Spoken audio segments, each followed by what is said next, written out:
You feeling okay? We've been traveling all over lately, so maybe you've come down with something. That's it. We're getting Baiju to check you over.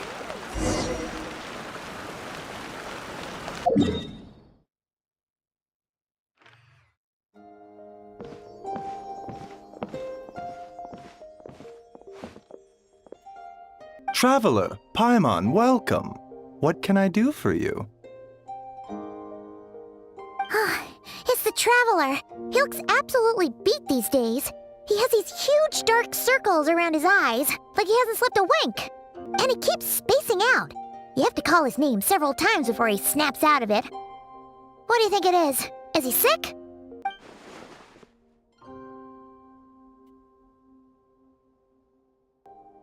Very peculiar.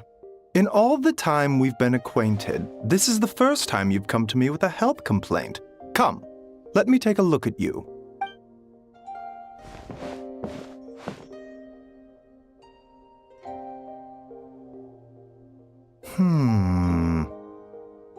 Okay, Paimon does not like that expression, Baiju.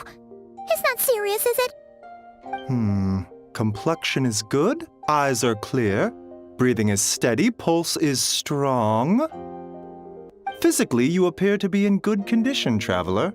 In theory, your energy level should reflect that. You should be feeling right as rain.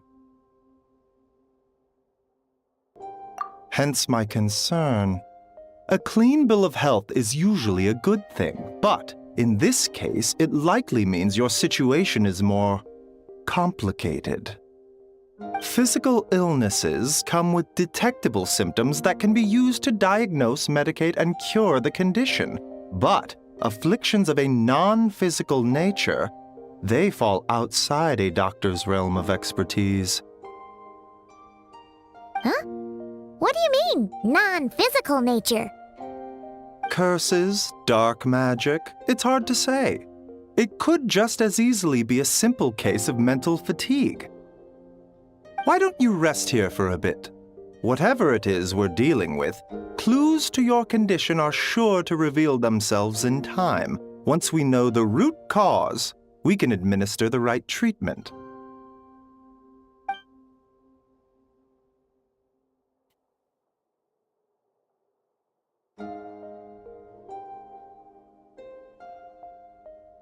In the meantime, Changsheng and I will review the relevant literature for afflictions that present with mental fatigue.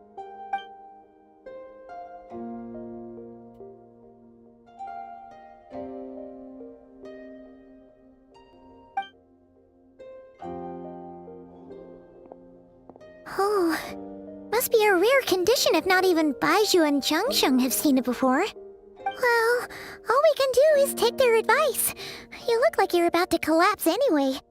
Just get some rest. Paimon will be right here by your side. Fingers crossed you'll be all better when you wake up.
and shine. Time to wake up.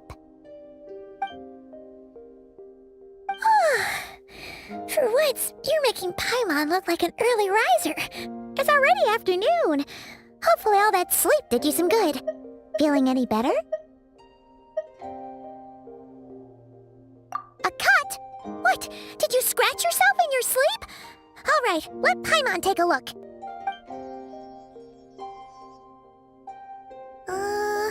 Nope, nothing there. Wait, did you have a nightmare? Okay, don't panic. Paimon heard that dreams tell us what we need by showing us the opposite. So, if you had a nightmare, maybe all you need is something to cheer you up. Come on, Paimon will treat you to something yummy.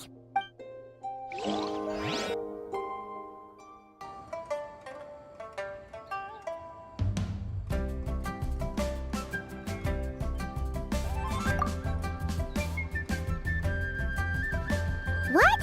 So, in this dream, you were trapped in a weird place with thick fog everywhere, and then a spike came out of nowhere and stabbed you in the back? Oh. Okay, well, that's a new one. Are you sure it was a dream? 'Cause from the way you describe it, it sounds like you were really there. But then again, you woke up right where you went to bed. And you were definitely in a deep sleep this morning.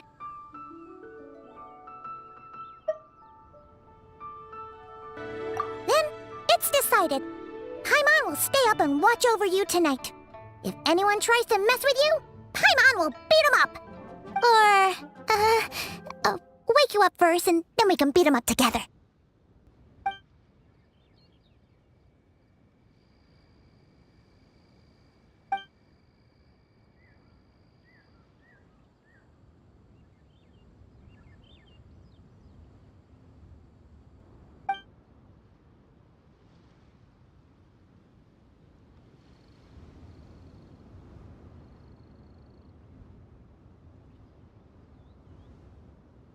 Something is missing. Did you just say something? The flesh remains whole, but the soul is incomplete. Left unresolved, the mind will wither away along with it. Ah! What the? Wait! Paimon remembers you! You're Child's master! Skirk? Right! What are you doing here? The last time we saw you was at the Primordial Sea in Fontaine, right? But then we left and never learned where you went after that. Child's been looking everywhere for you, by the way. What brings you to Wanmean Restaurant of all places? You came here looking for us? And were you the one behind that hocus pocus just now? Tell me, what is it that you saw? Tight-lipped, huh? I suppose that's fair.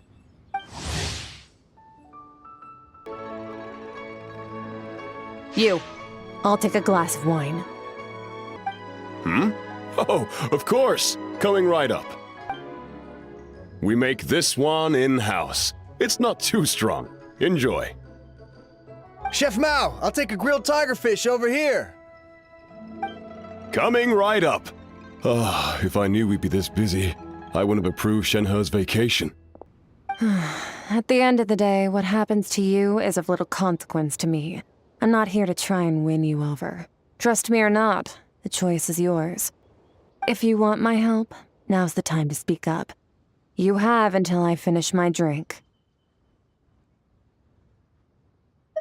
I was investigating an abyssal disturbance in the area and happened to notice you. Part of your soul is damaged, and the wound bears traces of abyssal corrosion. Need I say more? Neither of those things sound good.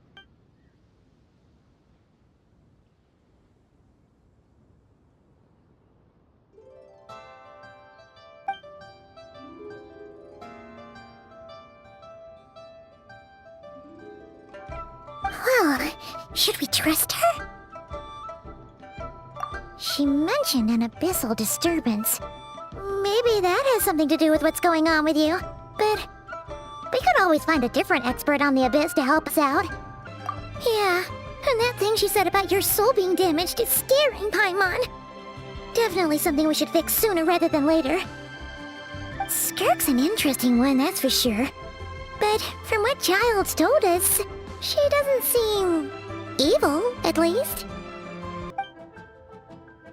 1, 2, 7, 10. That'll do. Well, have you made up your mind?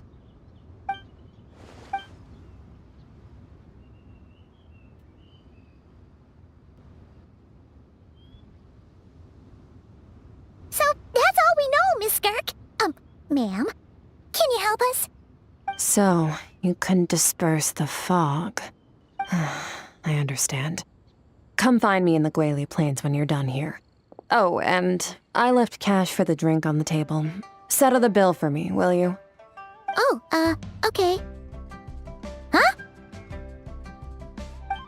She disappeared!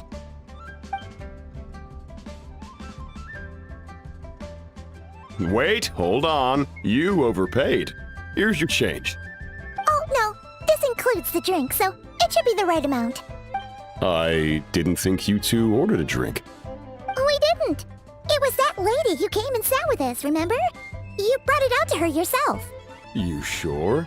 I could have sworn there were only 2 of you at that table. What? What'd you put in their dish, Chef Mao? Some kind of hallucinogenic mushroom? You got them seeing things. Seeing things? Wait, so neither of you noticed her?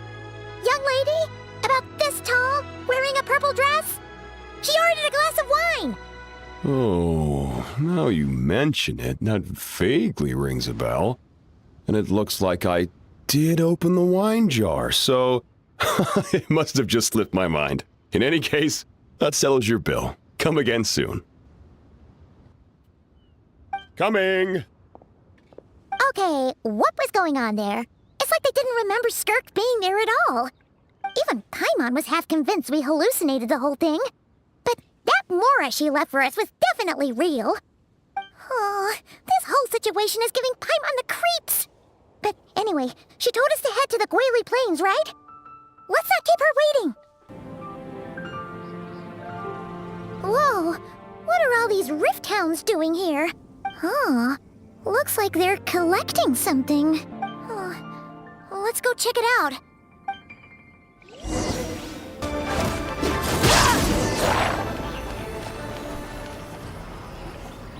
So, this is what they were collecting. It looks kinda like... Yeah, what is going on here? From the moment they are born, all beings with great power have an impact on this world. Even if their body is sundered and their soul extinguished, their influence remains. Gods are the most common example of that. The remnants of gods who fell thousands of years ago remain buried deep within the earth, carrying within them a warped will and a dark curse. Together, these remnants form what you call god remains, and it appears that some of those sealed here were dug up and removed. There are traces left, but they're fading fast. What are you doing? Nothing! Just wanted to make sure you were, real? She's definitely not a ghost traveler. Paimon poked her, and she's solid. Your life hangs in the balance, and that's what you're fixated on? Strange set of priorities. It was just a trick to avoid being perceived. If someone notices me, those memories are erased. Simple as that. Unlike you, I have no desire to establish a connection with the world. The weak and the lowly have no right to remember me. They're lucky they only have a few missing memories to show for it. Now, can we please get back on track? Right! The god remains. So, basically, there's now less of them here than there used to be, right? Isn't that a good thing? In our experience, god remains are 100% bad news. A lot of terrible things have happened because of them. Maybe it's a good thing by human standards, but power doesn't come from nothing, and it doesn't just disappear for no reason. The remains aren't just gone, they were taken. Very clever, traveler. You aren't the only one who had something taken from you. There are victims like you everywhere. The only difference being, you can speak and the remains cannot, so it went unnoticed. Something similar happened in Sumeru. Within the span of one night, countless consecrated beasts were slaughtered, and a large amount of the god remains buried in the desert went missing. Of course, god remains are just one of the targets. The culprit is chipping away at sources of power all over this world, including the Stella Fortuna above. Wait, you mean the stars? 42 of them have died out in the past few months alone. In Conria, people believed that powerful individuals have corresponding Stella Fortuna. Even should that individual fall, their Stella Fortuna would not disappear, but gradually evolve into a new constellation. Yet now, stars are disappearing from the skies entirely, and it's not hard to deduce what's happening to the power they contain.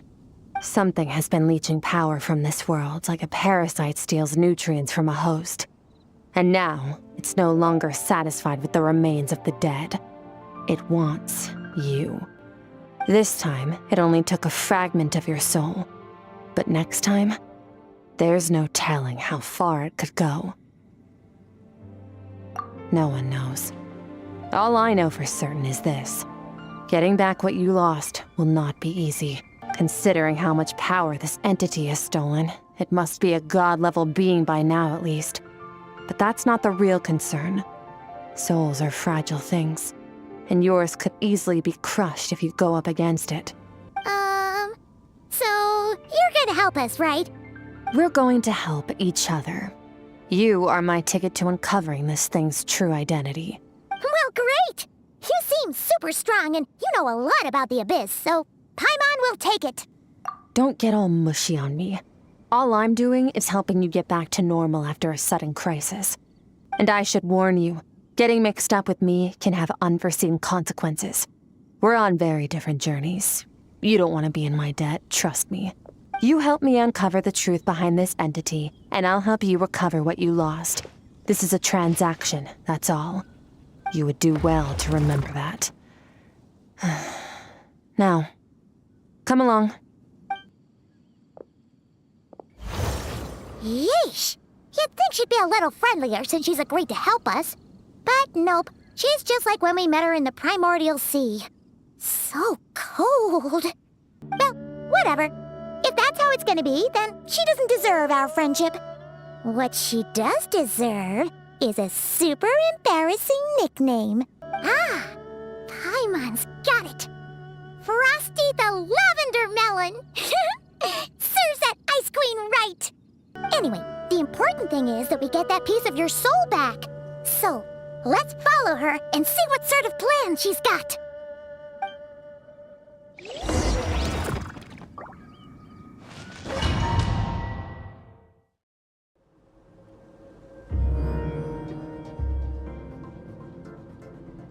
Whoa!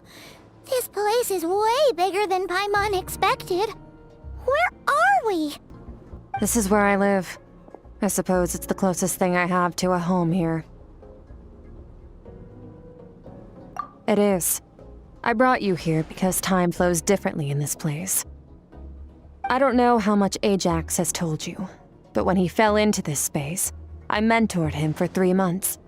In that time, only 3 days passed in the outside world. Ajax? Oh, right! That's Child's real name! Yeah, Paimon remembers him mentioning something like that. So, a month here is equivalent to 1 day in the outside world? That should mean we're safe from that power-hungry soul snatcher for now, right? Yes, well, I didn't bring you here just to show you around. In the outside world, the Traveler could be attacked at any moment. But coming here has bought us quite a bit of time. Now, we just need to figure out how to investigate that place you saw. The one full of fog. Both your description and the abyssal disturbance I felt point to that space having some connection to the Abyss. It could even be a domain similar to this one. The thief who stole that fragment of your soul is hiding there. But the Abyss is a chaotic and turbulent place. If we want to pinpoint their location, we need to see what that space looks like without the fog. Abyssal power can grant a special form of sight. Have you ever wielded abyssal power before? Okay. Do you plan to learn? That tracks. All the information you have suggests the Abyss is something sinister, and that abyssal power is a wild and dangerous force that always spells disaster. And you're saying that's not true? Depends on your perspective. Floods and hurricanes take countless lives too. But if one day you gain the power to control them, what was once a calamity is now just another tool in your arsenal. I'll respect your opinion though. Just means we have to turn to the second best option. A little abyss crystal that contains my power. Wear it on your head, and we'll be able to perform dream mirroring when we fall asleep.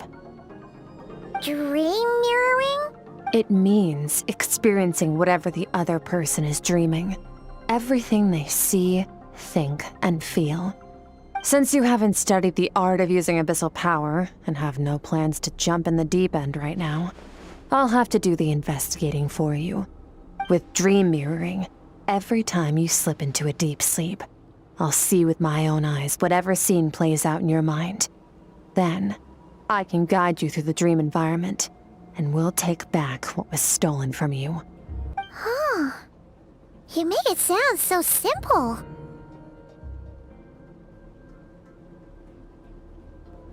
Tough to say. This is an unprecedented situation for both of us. Even assuming we do manage to find where this entity is hiding, like I said, getting your soul fragment back won't be easy. To play it safe, I need to give you some special training first. Wait, you're gonna teach him some of your martial arts? Does that mean the next time we see Child, we have to treat him like our senior? Do as you want. For my part, I don't see you as my disciples. You're already a pretty good fighter. All I'm planning to do is build on your current skills and train you for the specific scenarios that I think we might face. But that's enough talk. If you're ready to do this, then come with me. Time might be more lenient here, but that's no excuse to waste it. Oh, she moves fast. Paimon can hardly keep up with her. So, special training, huh? Kind of a rare opportunity. With your skills, there's not a lot of people qualified to train you. The last time something like this happened was probably anti-Raiden Shogun training, right? Oh, feels like a lifetime ago. Skirk seems pretty strong too, though. Remember how she said that the all-devouring narwhal was just her master's pet? Maybe we really will learn something here.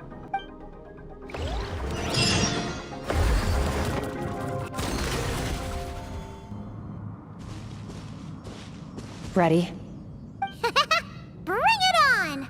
Your training will be split into 3 stages. Testing your blade work, elemental abilities, and reasoning skills. We'll start with blade work. You're no rookie in this area, so I won't bore you with the basics. During your long journey, you've no doubt sparred with a lot of talented sword fighters. Consciously or not, you will have picked up all kinds of techniques from them. You bet! There's Kaya, Master Jean, Kuching... Oh, and Kazuha, Ayaka... Yeah, we've met sword masters like you in every nation we've been through. You sparred with a bunch of them too, right? Nice to know it's all gonna come in handy now. Don't get too smug. In sword fighting, techniques alone are not enough. You need a cohesive system to bring it all together. A style or school of fighting. To use the human body as an analogy, your style is your skeleton, the foundation, the framework. Techniques are the muscles and other flesh attached to the bones. This is where your strength comes from. Improving your sword fighting is like growing that body. If your frame got bigger and taller, but you didn't add any muscle mass, you'd be weak and flimsy. Then again, if you packed on pounds of flesh without a big enough frame to support it, you'd end up bloated and unwieldy. You need to do some introspection. Take a good, hard look at your past experiences and figure out which parts of what you've learned are just techniques, and which parts can be used to form your own system of blade work. Only then will you get the full utility out of all your thoughts and observations along the way. Only then will every strike you deliver make perfect sense. Wait, is that it? Paimon thought you were gonna teach him some cool new moves. Like when you went swoosh and opened a tunnel to another place. One day, you'll reach a new level of power where you realize that even that's as basic a trick as any other. But right now, our sword styles are so wildly different that teaching you mere techniques is pointless. There are no shortcuts in the pursuit of power. Failure is your best teacher, and rigor is your coursework. That's all I have to say. Time to make a start. Train until you're satisfied with yourself. Now focus. Destroy the crystal columns as swiftly as you can.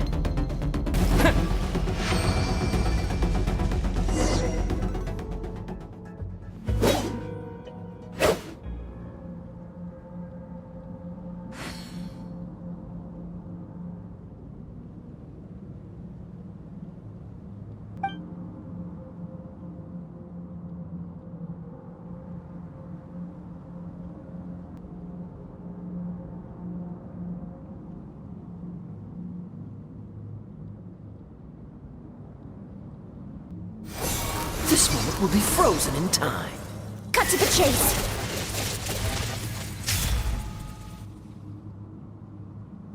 Consider a moment of true mastery that you've witnessed in another person, and ask yourself, what lies beneath the surface? What's their guiding philosophy? What's their state of mind as they maneuver their weapon? Now take that and practice it right away with speed, skill, and strength, over and over, until your hand is one with your mind. This is the only path to true growth. Step on up. Dance with the waves.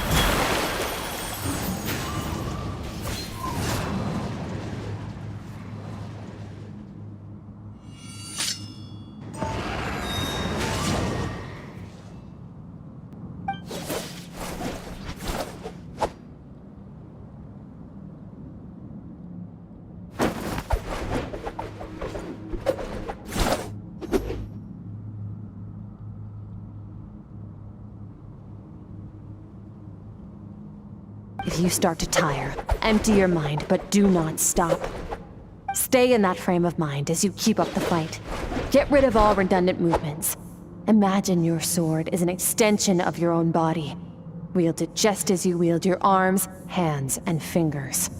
'Twas on a deserted, moonlit night that the hero approached the vile dragon's limpid lair. Ring cutter! Feathers fleeting wet, the white heron treads water, a sight without flaw.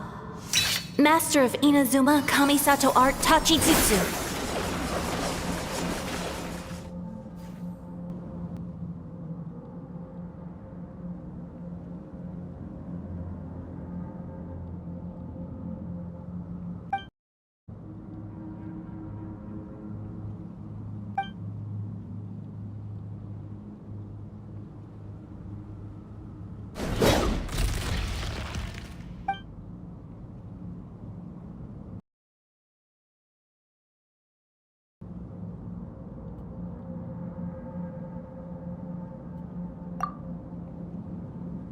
Huh.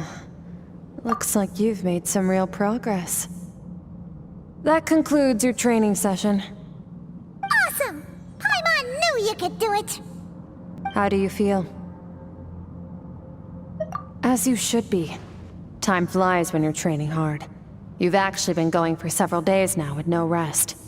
Yeah, meanwhile Paimon's had a whole bunch of naps. But you were so focused, she didn't want to interrupt you. Go get some sleep. I'll be doing the same very soon. Let's hope you see that foggy place in your dream, so I can get this investigation over and done with. Sometimes, you have to practice a single movement 1,000,000, maybe 10,000,000 times, before the breakthrough moment comes. Nothing in the outside world can help you in this process. The most important thing is to remain patient.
Skirk, why are you skipping classes again? We've talked about this.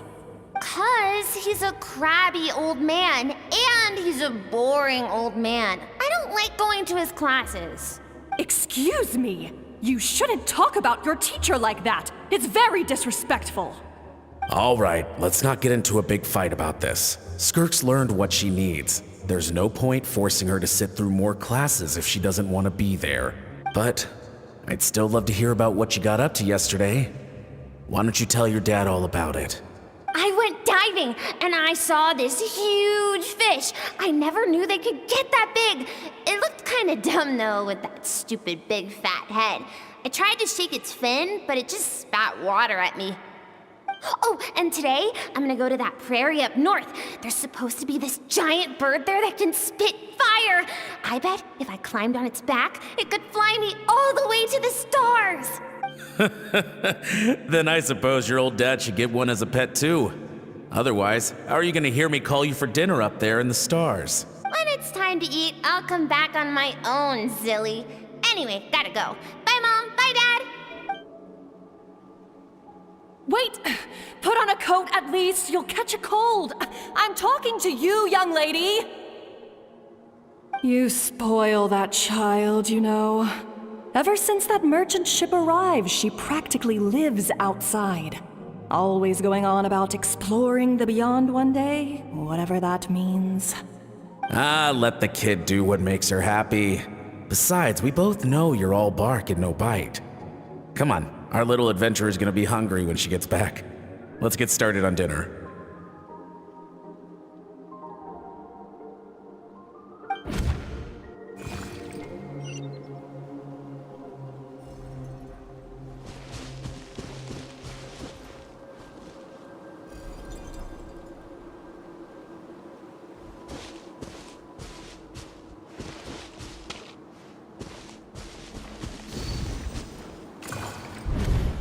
The stars shimmer high above.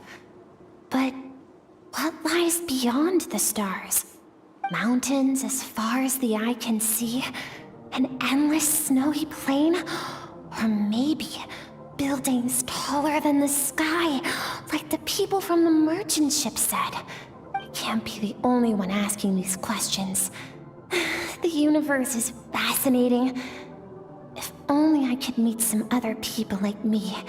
We could set sail together and explore every corner of the world.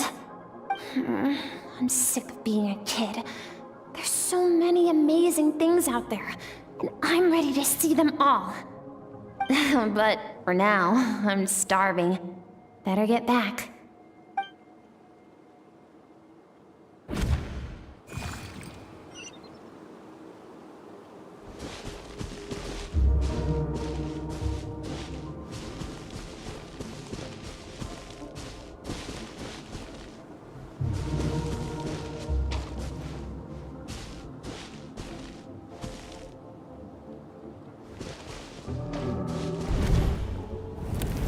Don't let a single one of them get away!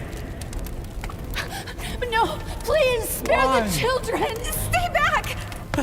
They're coming! Run! Help! Eliminate the threat. Take them down! Don't be scared. Help! This way! We'll never make it! Fire. There's fire everywhere. What happened? I told you we shouldn't have trusted these outsiders!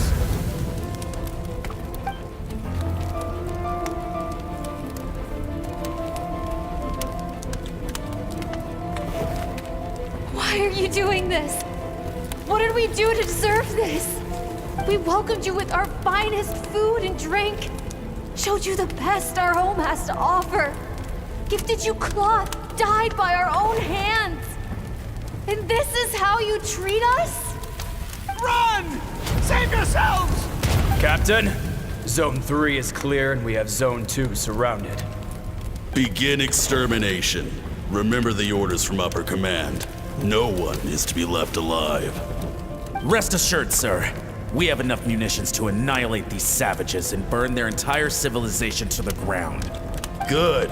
The only ones who put up a real fight are that man and his wife, correct? What's their status? We shot the man in the ankles and the wife broke her wrist attempting to fight back. They won't be doing much more fighting. They're holed up in their home for now, but they won't last long. To prevent them from making some kind of last stand, we're planning to clear out the other zones first so we can send a bigger squadron to surround them. Well, well. Turns out some of these beasts do know how to use their claws. Now the threat these savages pose will be undeniable. Let them cling to what's left of their lives for a little longer. Once the other zones are cleared, I'll cut off their heads myself.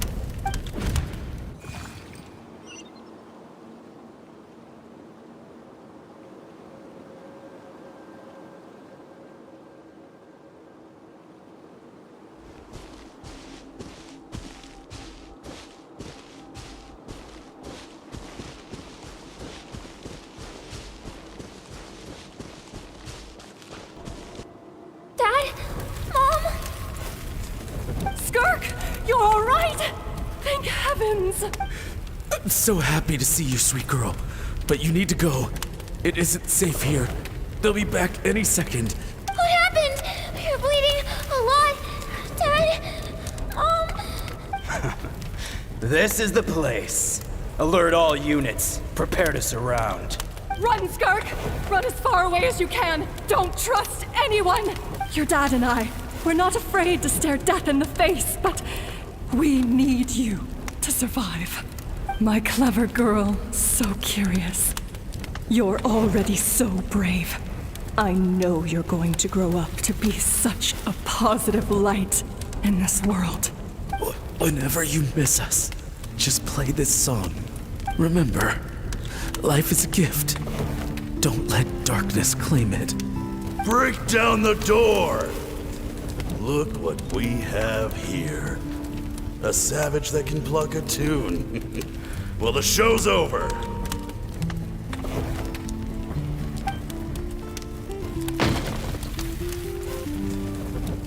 You! Stop singing! Shut it! I said shut it or I'll make you! Fine. Have it your way!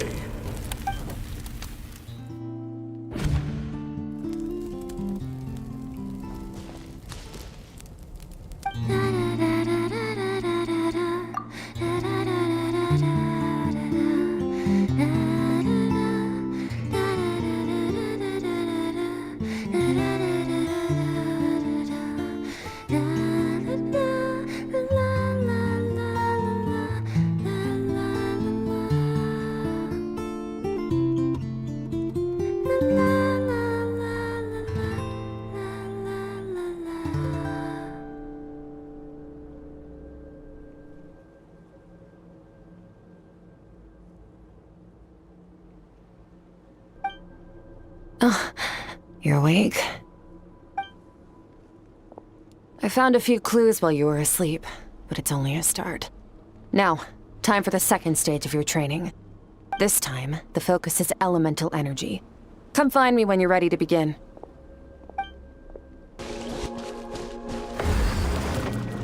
Man, staying in the abyss feels so surreal, don't you think? No day and no night. It's like time hardly exists. If we weren't careful to keep track, it feels like we'd have no idea how long we've even been here. Well, except for the fact that Paimon still gets hungry like clockwork. You go do your training.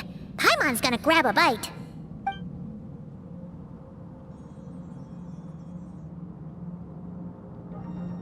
The way I see it, the pursuit of power is divided into 3 stages. The first is mastering the use of standard weapons. Next is learning how to harness natural energy. And after that, you're free to challenge even higher dimensions. The natural energy of TezCatt is, of course, elemental energy. But that's not my area of expertise. I draw from a different source of power. Abyssal power, yes. Also known as the power of the Void Realm. My master, Sertologi, is a true expert in that area. After all, he was one of the group of 5 that infamously stole the all-encompassing power of the Abyss, an act for which the people of Conria gave them the epithet, the 5 Sinners. The elemental energy of TezCatt, on the other hand, is derived from the power of the Light Realm. These two forms of energy exist in direct opposition to each other. Suffice to say, there's not much I can teach you this time.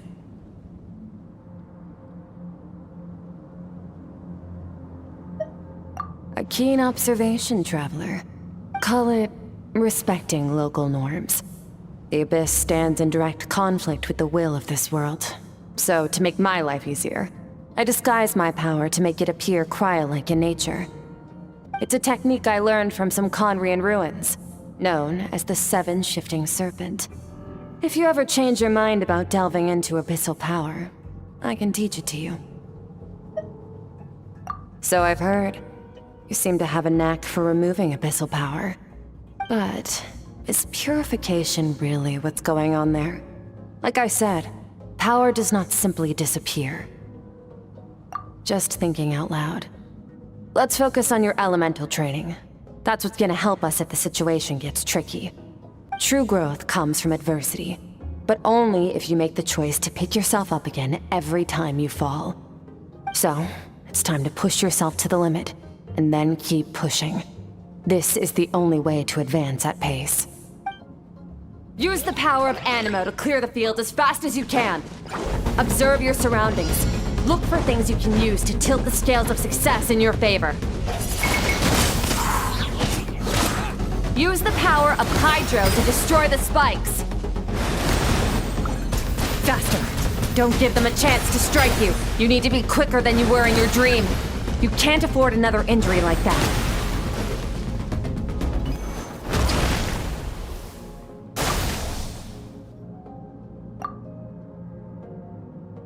You need to understand what makes you special.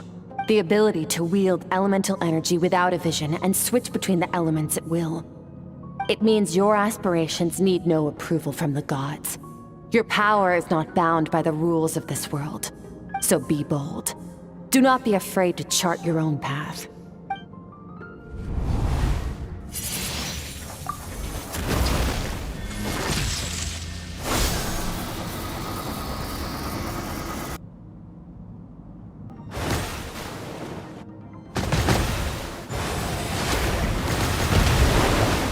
Very good.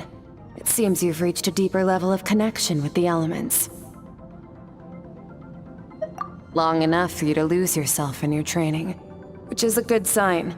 Relentless practice with the elements has drained all your strength, but it's also what allowed you to make progress. Get some rest. When you wake up, we'll proceed to the final stage of your training. If you wish to master the elements at a fundamental level, you must see the entire natural world. Nature in all its places and forms. That is part of what it means to be a traveler.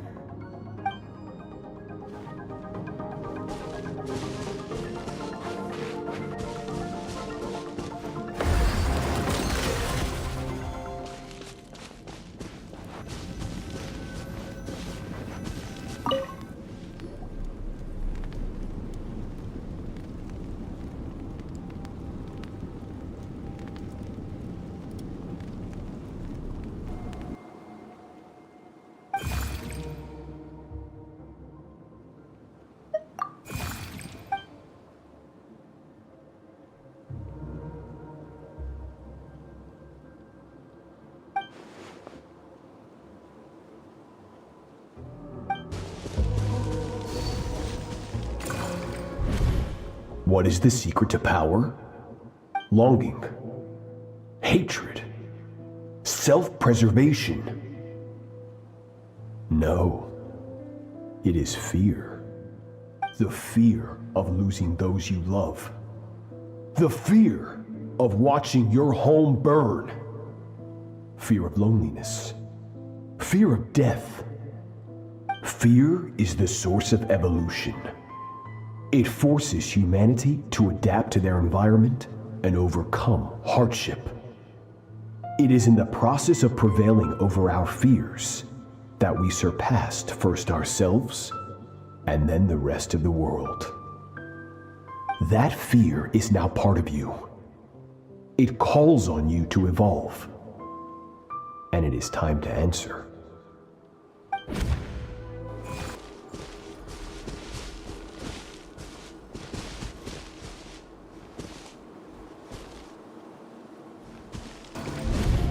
Any minute spent missing home is a minute wasted. Practice your sword work instead. Do not make me tell you twice. But, Master, I can barely lift the sword anymore. If I keep going, I feel like my wrist is going to break. So it has not broken yet. Then pick up your sword and keep practicing until it breaks. I want to hear the cracking and splintering of bone. After all, bones can always be reset.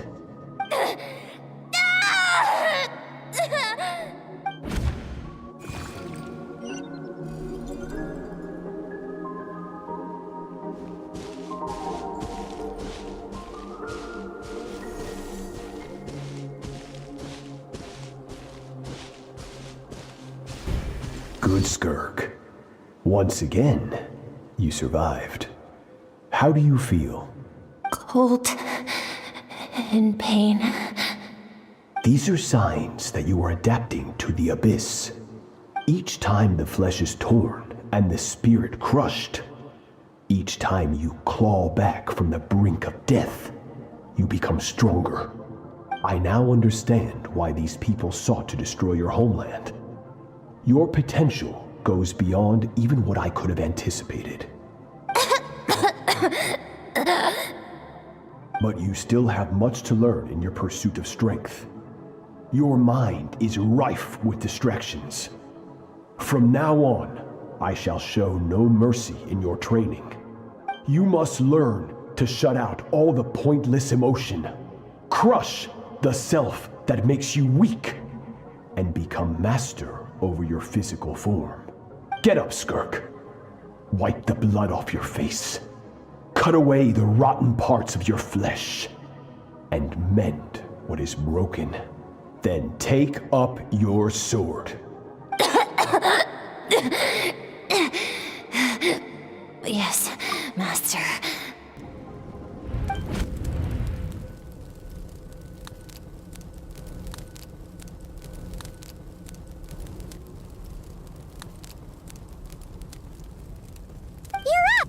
Hopefully you got some good rest.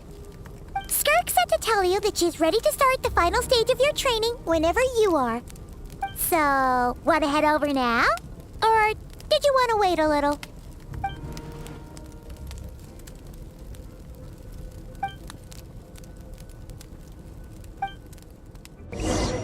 From your training so far, you have gained better command of the sword, and more control over your elemental abilities. That's only part of it. Experience is the real teacher. Your journey, the friends you have made, the dangers you have faced. These have taught you more than I ever could. Now, it's time to focus on how you react under pressure. You must be able to think rationally, even in unpredictable combat situations. To simulate this, I'm going to attack and you're going to block. Ready?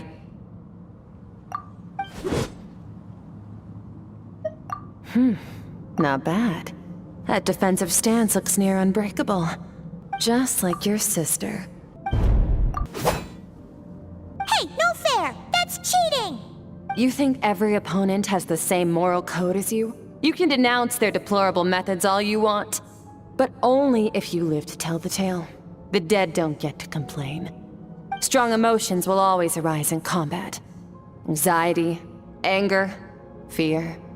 But a true warrior is never at their whim. Only when you are free from the influence of emotion can you make the right choice, no matter the situation. How amusing. Almost sounds like you think you know me. But you don't. You can choose your own path. We are not the same. Let's begin. Try to use reason over emotion. Make the most rational and advantageous decision in any given moment. This is your final training session. Look alive. Same drill as before, but this time I'm going to interfere. Hold your focus. Not bad. Better than I expected.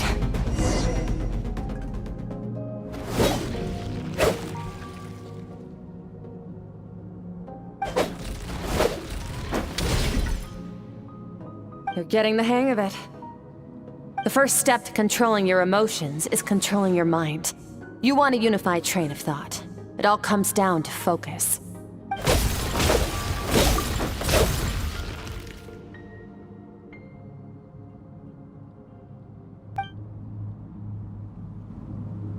Your mind is rife with distractions.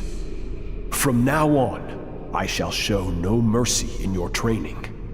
You must learn to shut out all the pointless emotion, crush the self that makes you weak, and become master over your physical form.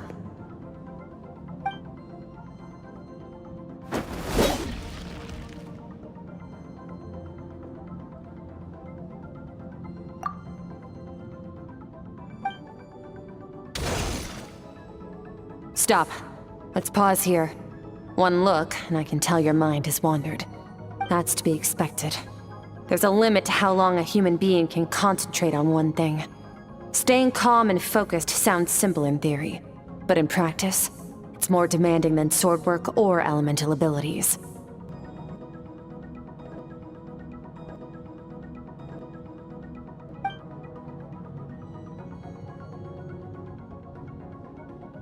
Get some rest. No point training further if you're already dead on your feet. Like I said at the beginning, the only goal of this training is for you to reach a point that you're satisfied with.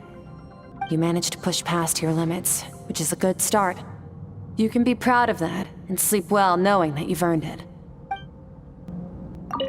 Warriors will train day and night to perfect their skills, but when the battle comes, their fate may be decided in a matter of minutes.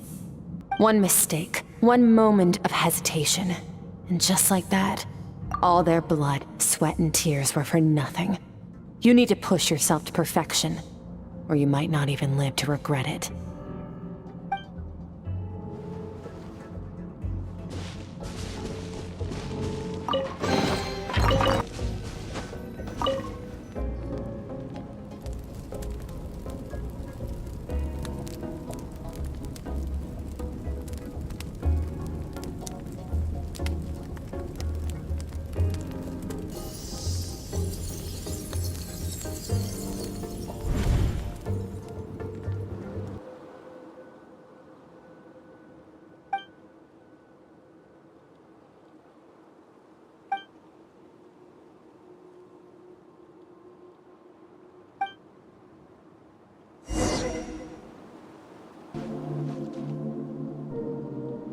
Skirk is amazing. She faced down that terrifying giant and cut its head clean off. Oh, she got hurt though, didn't she?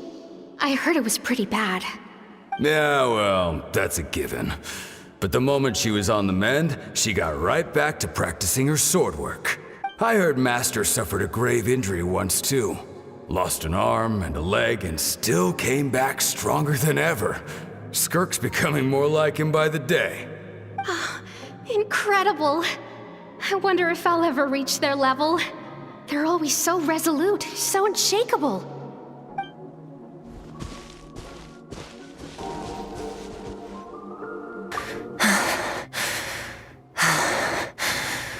Pathetic. You're not even trying.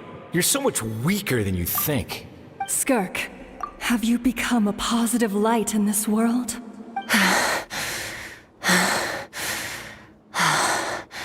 Do you even remember how many of us perished in that fire? How many bodies were left to rot on the scorched earth? Keep your gaze fixed on your blade. You don't deserve to rest. I have so many questions. I just want to jump in a spaceship, explore the whole universe, and get answers from the stars. I just need to wait till I'm grown up. Then I can do anything. Now, you must bid farewell to who you were in the past and become someone stronger. Run! Skirk, run! Only death awaits us here. Keep running, and don't ever look back.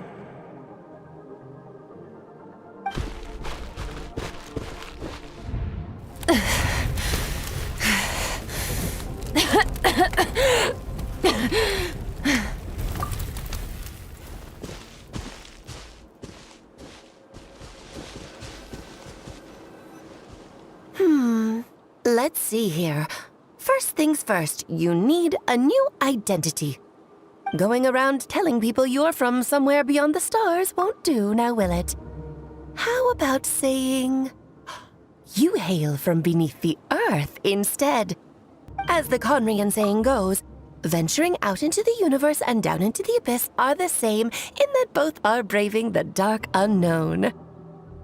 Well, I'm a visitor on this planet, so I'll follow the rules. Ah, splendid. That saves me quite a bit of trouble. Let me offer you a piece of advice in return, although it might not be what you want to hear. I know the pursuit of strength is important to you, but taking a moment for yourself every once in a while is never a bad idea. Ignore her existence for too long, and there will come a day when you can no longer hear her voice.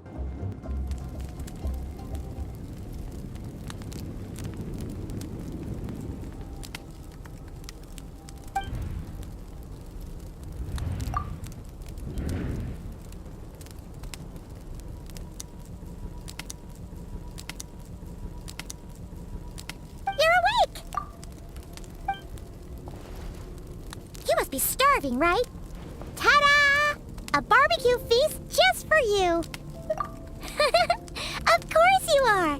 That's why Skirk and Paimon got this all ready for you. Dig in! Before it gets cold. Ah, well, if you're around someone long enough, it's bound to happen. Plus, Skirk can cook. So, Paimon decided she can forget the whole Ice Queen thing. Paimon's not one to hold a grudge. Here's an idea. Let's save the chit-chat until after the meal.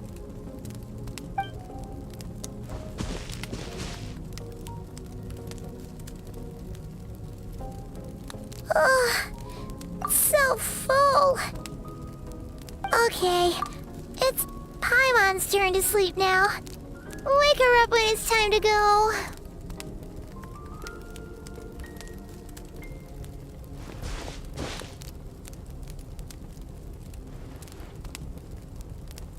I have good news. First, your training is complete. You have what it takes to wield immense power. Now it's just a matter of putting it into practice. Continue to learn from your journey and hone your skills against formidable opponents. Second, I've located the culprit we've been searching for. Next, we just need to retrieve the missing part of your soul, and our business will be concluded. When Ajax trained with me, he once told me he was bursting with questions. So I allowed him to ask me 3 of them before he left. You and I may never meet again, traveler. So if there's anything you want to ask me, now's your opportunity. Just like Ajax, I'll answer 3 of your questions.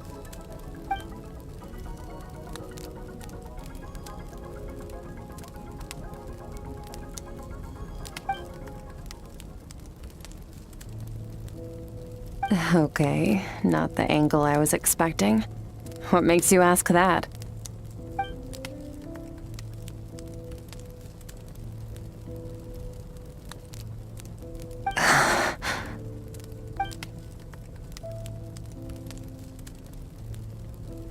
I knew that was a possible side effect.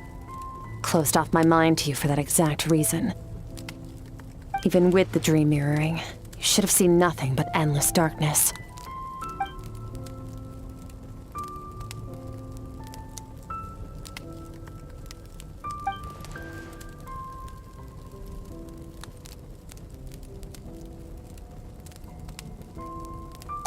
Whatever. Must have been a flaw in my execution. I shouldn't be too surprised. Due to some recent circumstances, my self-control has been lacking as of late. Since you've seen what you've seen, there's no reason to hide the truth. All I ask is that you keep it a secret. No, I'm not from TezCatt. I'm from a different planet. And there was a time when I journeyed through the stars. A lot like you in some ways.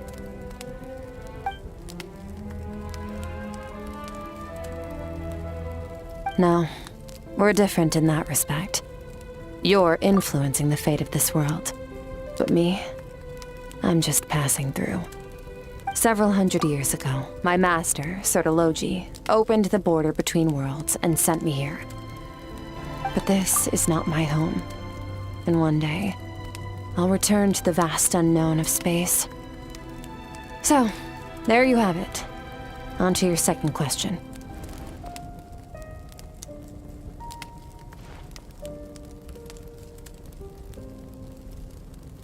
To become stronger. For certain reasons, I need to bridge the power gap between me and my master as quickly as possible. But first, I need to understand the source of his strength. To do that, I need to follow in his footsteps, walk the path he once walked, and somewhere along the way, I'll find out how to defeat him. That is my sole focus and purpose. Okay. You have one question remaining.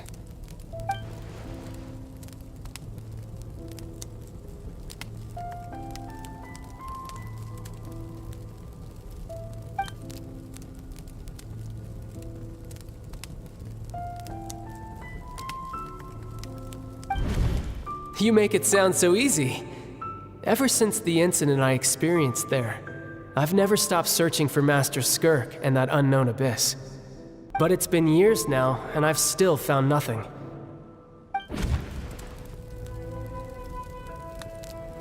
Well, your last question?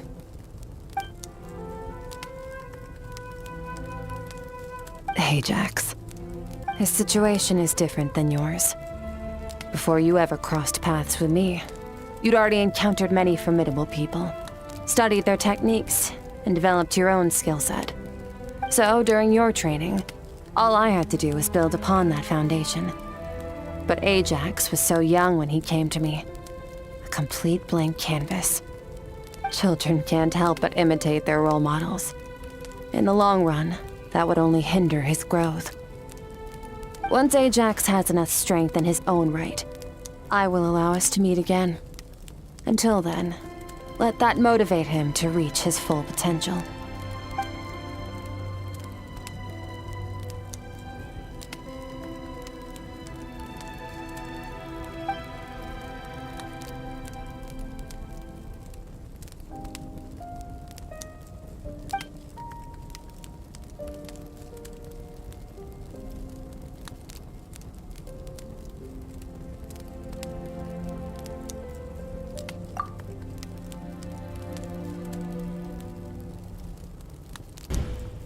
Unlike you, I have no desire to establish a connection with the world.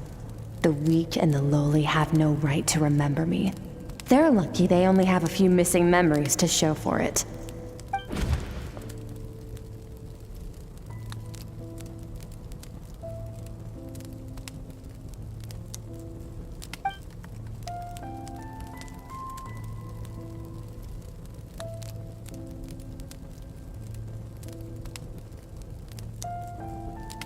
Wake up your companion. It's time to go. Oh, and everything I just told you, best keep it a secret from her as well. Time to go.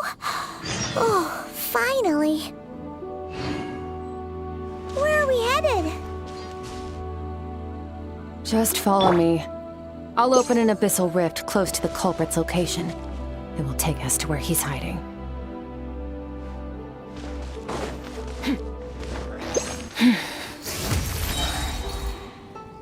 Wait, this is near the chasm, right?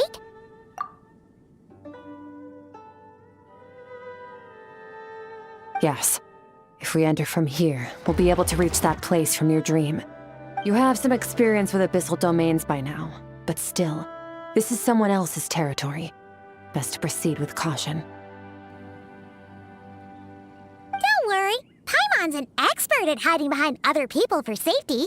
Oh, but, that means you need to stay safe, traveler. All right. Remember your training. Time to put it to use. Merciless. Whoa! Look at all these spikes! Careful! Don't get hit! You know what? Paimon's just gonna float behind you. Come on, you got this.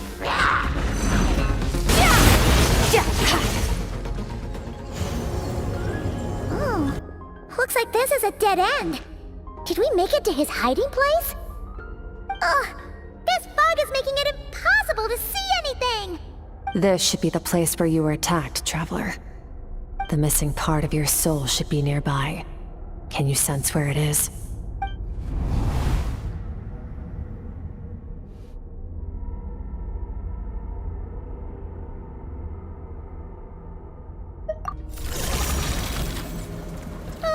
Hold on! Look! The spikes are back! Stay calm. Let's hold back a little. Give our enemy some wiggle room so we can see what we're dealing with. If you're too reckless, we might be playing right into his hands. Our enemy took part of your soul for a reason. It's likely he integrated it into his attack somehow. If we're smart about this, we can track it down.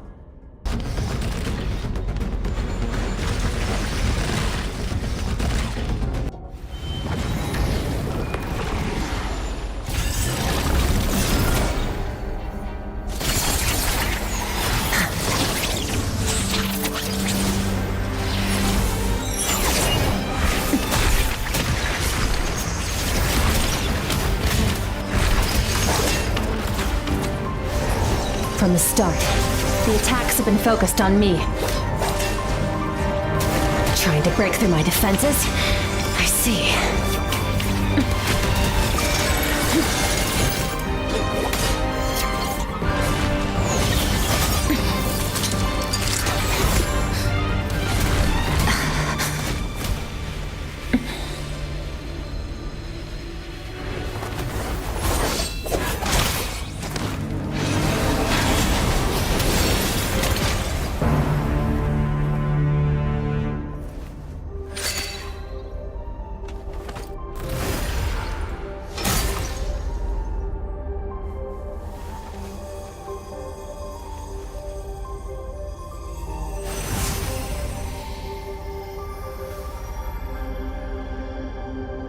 There. I got it back. Traveler! Skirk! What happened? It looked like Skirk just got... In the Gwali Plains, you asked me why this enemy chose you as his target. Now, the answer is clear. It's not just the fact that your strength is impressive. It's also because of your ability to, as you put it, purify abyssal power. Whatever that actually means. The fact is, that ability allowed him to do something that should have been completely impossible. Namely, break through my defenses and steal my power.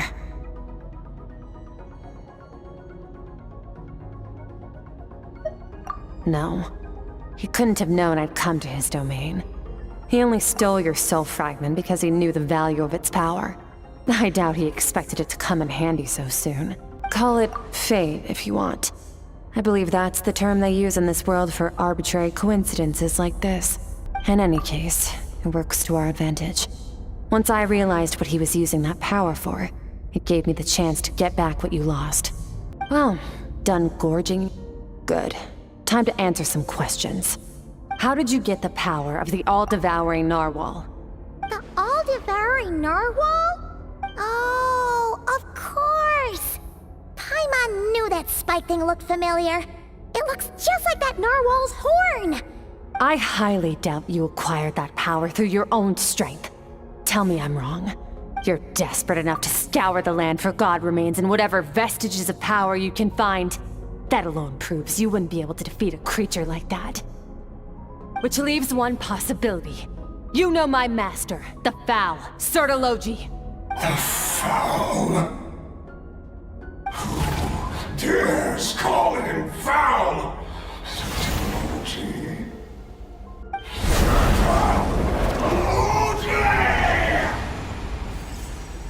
What's wrong? Bit off more power than you can chew? You're struggling to hold a basic conversation. Just a little longer. I'm still... Look! It's back! Those obsessed with power will let it devour them before abandoning their pursuit. Keep calm and use reason to decide the best course of action.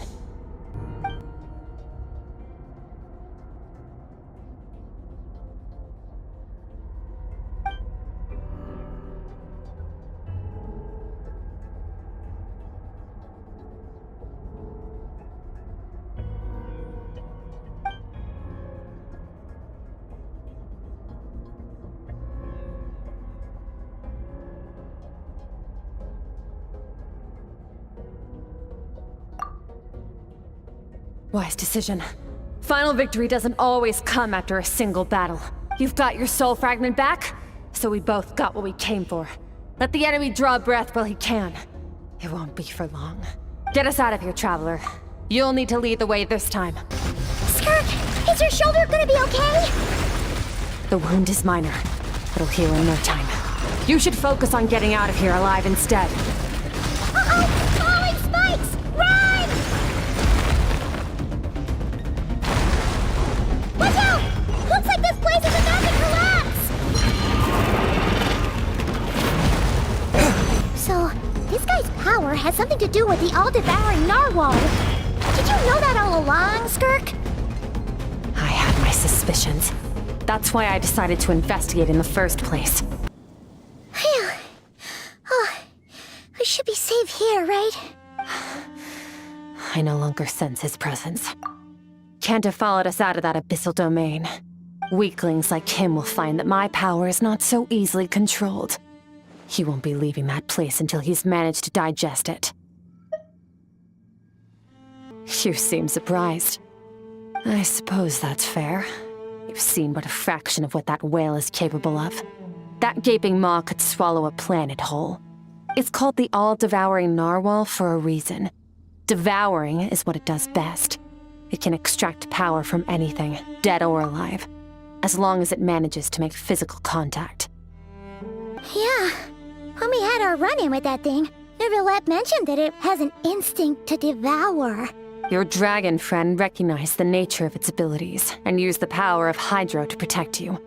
That worked because it was in a satiated state, so it was somewhat less aggressive than usual. It's a different story when it has no more power to feed off of. That's when its true voracious nature kicks in.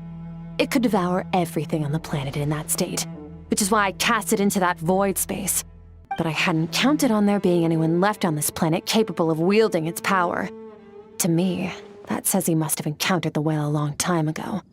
Meaning, he must have known my master. Exactly. It told me everything I needed to know. Hence why I said we both got what we came for. And I believe that brings our transaction to an end. Now that you're whole again, you can get back to your own journey. I'll handle the rest of this situation myself. No way! We can't leave now!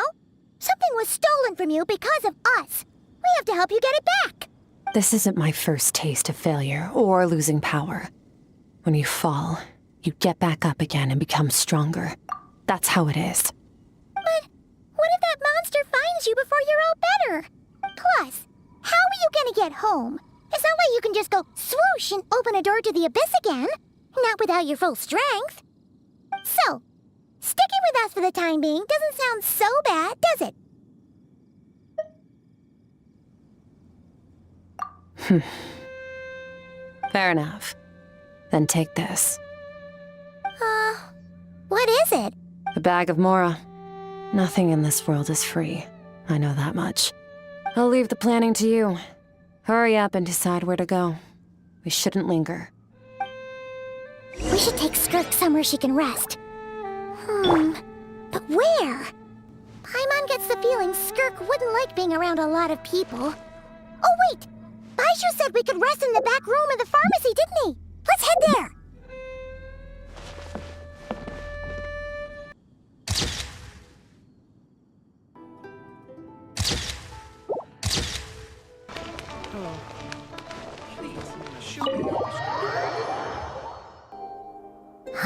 This bag from Skirk has a ton of Mora in it.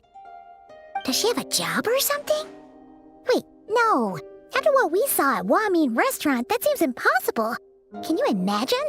It would go something like, I'll be collecting my paycheck now, boss. Oh, sure thing. Wait, who are you? Have we met? Can't hold a job if you make everyone forget about you. So, what did you do to get all this Mora?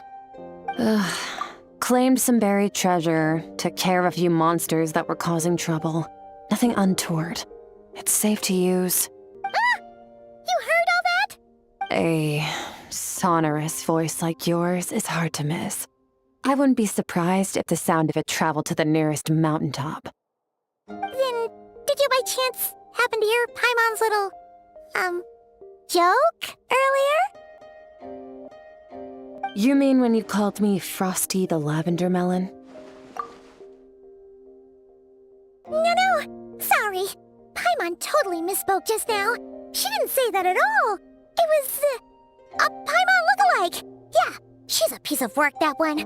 Always impersonating Paimon and giving people weird nicknames. Okay, fine. The truth is, Paimon didn't like you all that much at the start, but things are different now. You helped the Traveler in a big way, so what do you say? Friends? Ugh. I noticed there was only one bed. Go ahead and get some rest. Wait, what about you? I don't get tired, and I don't need rest. I'm going to practice my sword work. That should help me regain some strength. But your shoulder... Hey, don't just leave! Whatever. Let her tire herself out. She'll come back eventually. Let's get some sleep, Traveler. That comfy bed is calling, Paimon.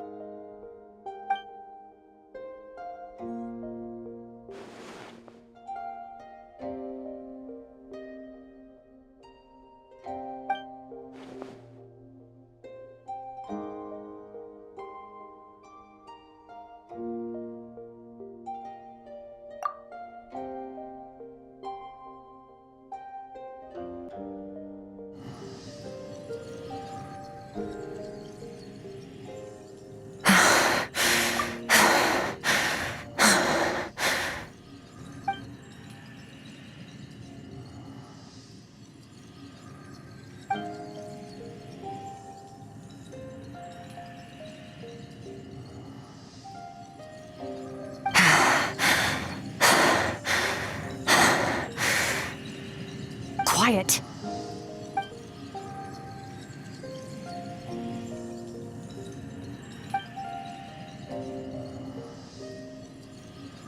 Do you even remember how many of us perished in that fire? How many bodies were left to rot on the scorched earth? Yet you alone live on. Keep your gaze fixed on your blade. You don't deserve to rest. Run, Skirk, run! Only death awaits us here. Keep running, and don't ever look back.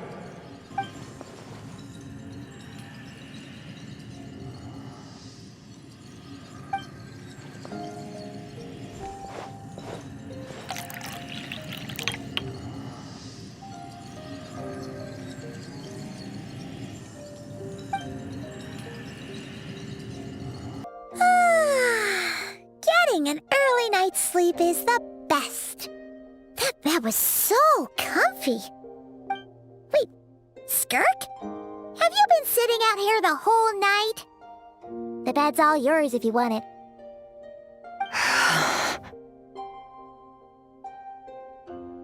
About 60%, maybe 70. Whew! Paimon thought it would take at least a couple of days. That was fast. No, not fast enough. That's 20% less than last time. Same training regimen, same intensity. Nothing felt different, but somehow the outcome fell short. No, I think the problem's with me. I need to meditate for the next 2 days. Deep introspection should help me find the issue. Ooh, sounds intense. We'll watch over you in the meantime, then. Thanks. See you in 2 days.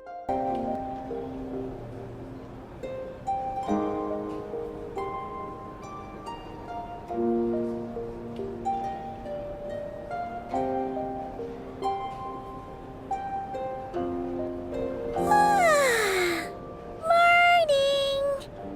Skirk is still meditating, huh? It's been 2 days already. Shouldn't she be awake by now? Paimon can't think of anything we can do to help. Oh, wait!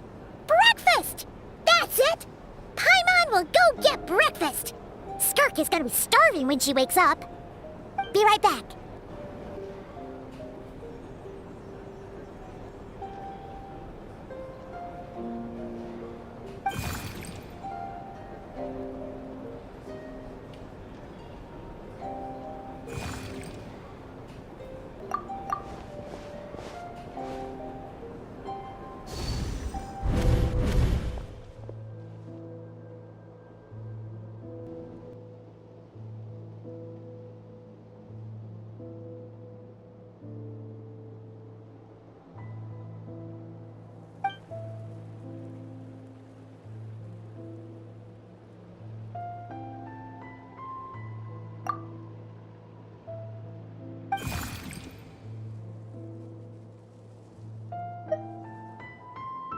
That's right.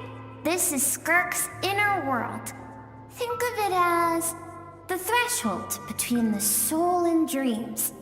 This isn't your first time here, but what you remember is probably a space covered in darkness. I only managed to illuminate a small portion for you back then. Actually, it's my first time talking to someone like this. I only managed to break free and bring you here because the injury weakened her power. I guess that's why I can speak again, too. Call it fate, if you want. I think that's the word they use in this world for lucky coincidences like this, right? Now, before I take you to her, I gotta ask. You're the first outside visitor to ever come here, so what's your impression of this place? Oh, you noticed. This river represents Skirk's strength. Strength accumulates over time. It is the summation of a person's lived experience. So this river is where all the fragments of Skirk's life should converge into a single stream of memories and emotions, flowing forward as one. But as you can see, this river has been severed numerous times. It's because Skirk doesn't like who she was in the past. And all she sees reflected in the river is a disgraceful shadow of who she was. She cuts through water and rock with the sword of reason, severs her connection with the past, and begins anew.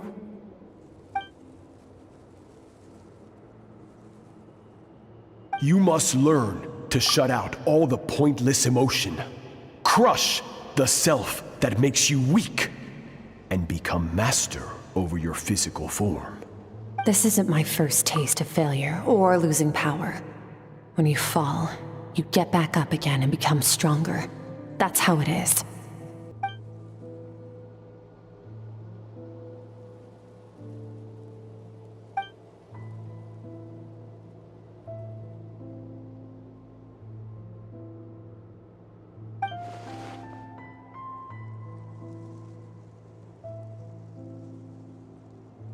The answer to one mystery invites another question, I see.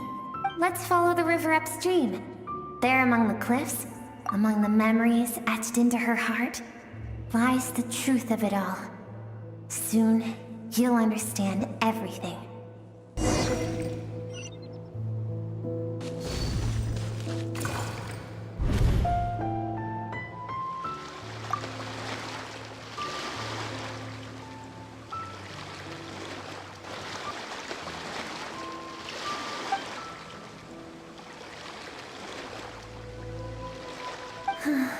I've always thought that, even when falling leaves don't come from the same tree, they can still form bonds of kinship when they meet. Like meteors, you both made a journey through the stars. Both travelers who have landed on a planet that is not your home. Yet, when she first noticed your presence, although she hesitated for a moment, she still chose to walk away. Indifferent as ever.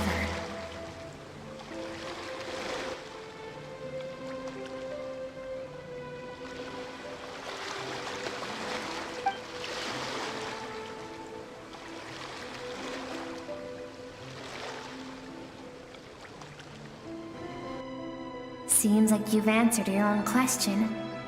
Skirk sees herself as a trespasser in this world. She's made a conscious choice to avoid altering its path. But the reason for that decision stems from events much earlier on in her life. Let's keep going. It's still a long way to the source of the river.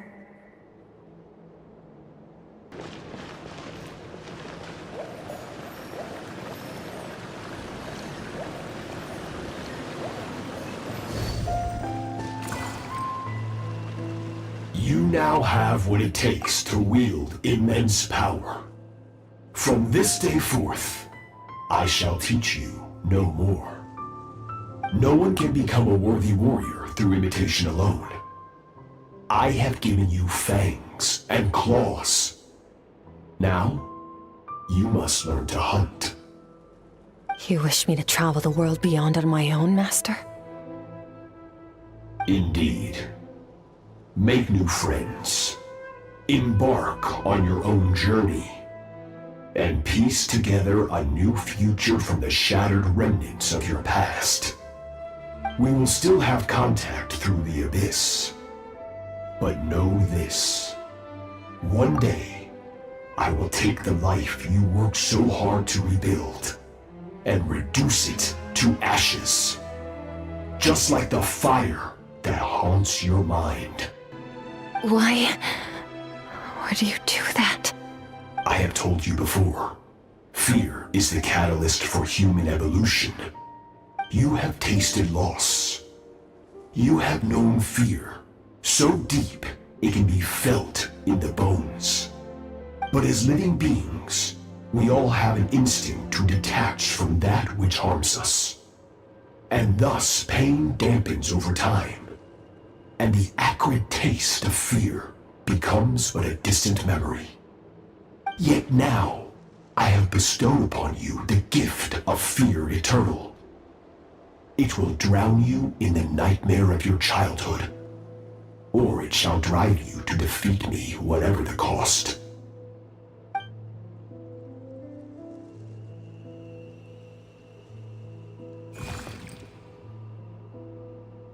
That is what Skirk's master, the foul Sertologi, looked like at one point in time. Of course, as a higher being, physical form is a triviality to him. He could appear as a beast, a human, or even a monster that defies description. The form you see him in here, clad in abyssal armor, is the one he usually wears when traveling through the stars.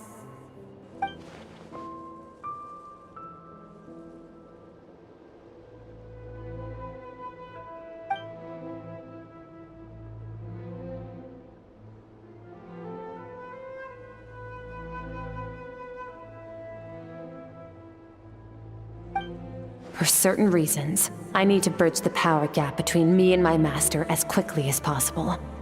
But first, I need to understand the source of his strength.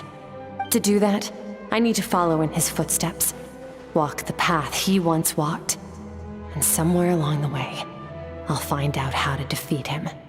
That is my sole focus and purpose.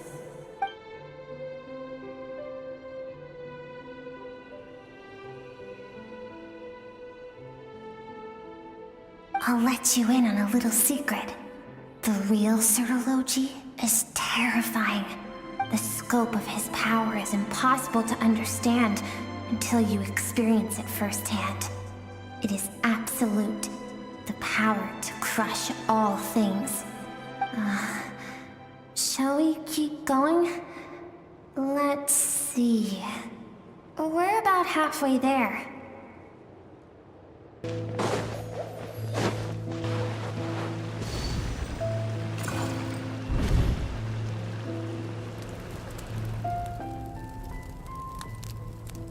We've made it quite a ways already. This is Skirk, when she first began training under Sertologi. I have set your broken wrist. Tomorrow, you're to train twice as hard. No tears this time. Good. Attempting to garner sympathy through tears is a habit of the weak. A pitiful, useless ploy. Can I ask a question, Master? Why did you save me? I keep thinking, maybe it would be better if I had died. I wouldn't be haunted by that fire all the time. I wouldn't have to go on like this. I saved you because I have a plan for you. It has been too long since I fought a battle that demanded my full strength, and I hunger for it. Every so-called genius and prodigy I have faced has crumbled like sand underfoot. Before me, even fate bends the knee. So, I will teach you everything I know. Train you by whatever means necessary, in the hope that one day, you might surprise me. But I don't want to draw my sword against you, Master. What you want matters little. Among the boundless sea of stars, the cries of the weak are but faint murmurs that disappear into the void. You of all people know that well. Yes, Master. From that day forward, all she knew was grueling training, emptiness, and fatigue. After some time, her talent bloomed, and she gained control over her emotions, like her master. How should I put it? It was not that human emotion disappeared from her heart, but that reason came to dictate all she was allowed to feel. I suppose it was at this point that she became the Skirk you know today.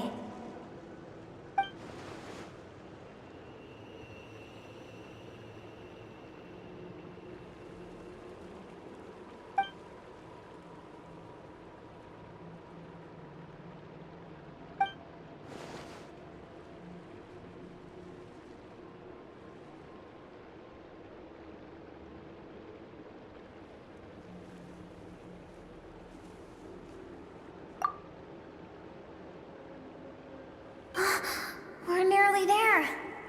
I almost don't want to reach the end. Well, shall we?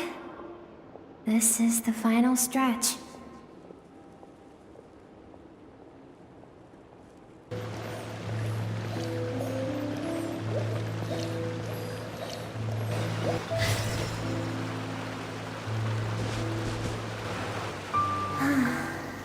These are Skirk's happiest memories. What a simple and carefree time it was. Wisps of clouds dotted the sky. The sun bathed everything in golden light. And when song filled the air, not even the shyest of flowers could resist swaying along. This is Skirk's homeland. She was so curious about everything as a child. Always skipping school to go exploring instead. There was so much to discover. The treasures at the bottom of the sea, the secrets beyond the stars, and that merchant ship packed with adults wearing those strange clothes. Yes, the ship. That was the beginning of the end. It was a spaceship. When it arrived, the people that disembarked wore smiles on their faces and spoke of friendship. They claimed to be merchants from a neighboring planet, looking to establish trade. Skirk's parents, her relatives, her neighbors, everyone welcomed the newcomers with open arms and allowed them to explore the planet. To them, the visitors were guests and should be treated with hospitality. No one had any idea of what was to come. Several months later, an army of unknown origin arrived without warning and carried out a ruthless campaign to destroy everything and everyone on the planet. Skirk had skipped school that day, like so many times before, so she was not caught in the immediate wave of destruction. But when she came home that day, only fire and ruin awaited her. Countless people cried out to her for help. People she knew and loved. Friends and relatives. The little girl who lived next door. The shop owner with the bad leg. The bad-tempered teacher she had made fun of just that morning. Their lives were discarded like worthless trash as the fire consumed one life after another. Skirk was helpless. All she could do was run. And so she did. She kept running until an unexpected figure crossed her path. If Sertology hadn't been there in that moment, the fire would have claimed her life too. And there she would have remained, left to rot in the scorched earth, with no answer as to why any of this was happening.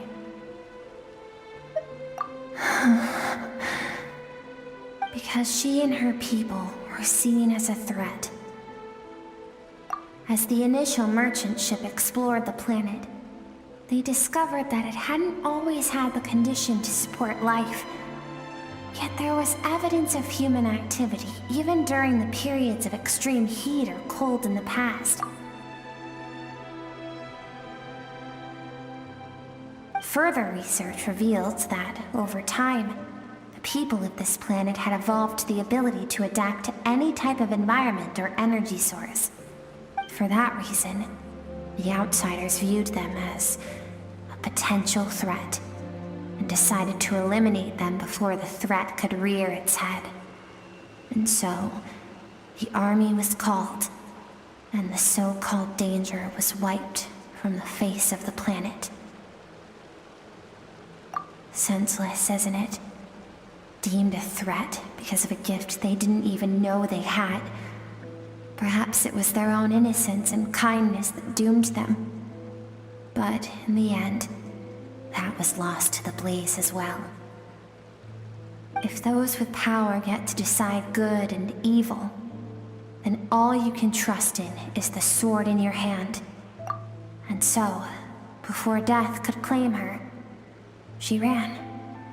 She ran and never stopped.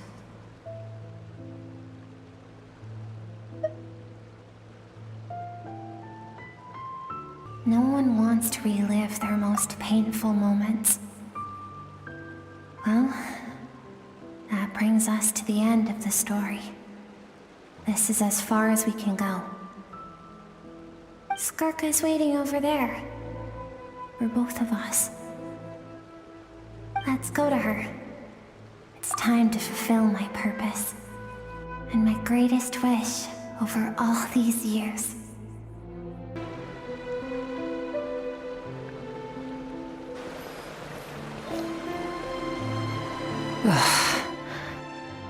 So all this, just so you could bring him here. I have things to say to you. Well, to me. I want someone to witness our reconciliation, even if it takes an argument to get there. And he is the best choice in this moment. Her suppressed emotional self. The version of herself she keeps locked in the recesses of her mind, stifled by reason. All those rejected impulses, those discarded aspects of your past selves, they are a part of me now.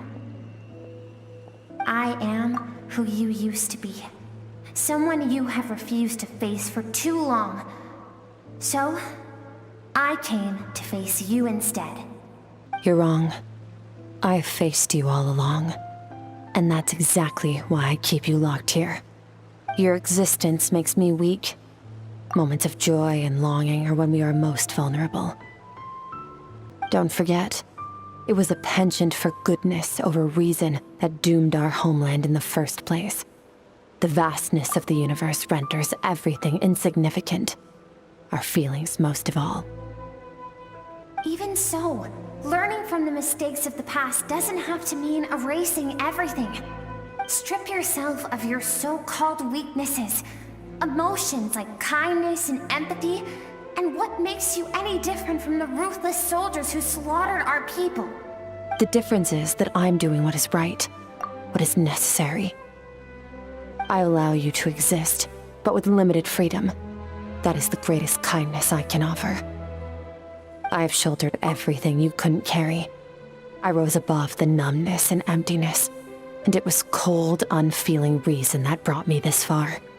It made me who I am. It made me strong. That is the problem. I want to shoulder those things together. On the grand scale of the entire universe, maybe our feelings are vanishingly small, but why should that mean they don't matter? Emotion gives warmth to the cold expanse of space. It gives meaning to the world around us. Think back to those nights of gazing at the stars, those afternoons of exploring the unknown. Think back and let them grant you peace. A brief respite from the pressure you put on yourself. That isn't what we need. It's exactly what we need. Aren't you curious about why recovering your strength has taken longer than normal this time? Finally, you get to the important part. That is the only answer I came here to find. Then look around. Look at your inner world. You cast aside your dreams and curiosity, and in doing so, you lost your original motivation. You severed all connection to who you used to be, so you can no longer draw strength from your past. Now, the only things driving you forward are fear and survivor's guilt. But these cannot take you far enough. And so, this river, the source of your strength, grows more polluted by the day. And you think that means I should seek help from a weak little thing like you?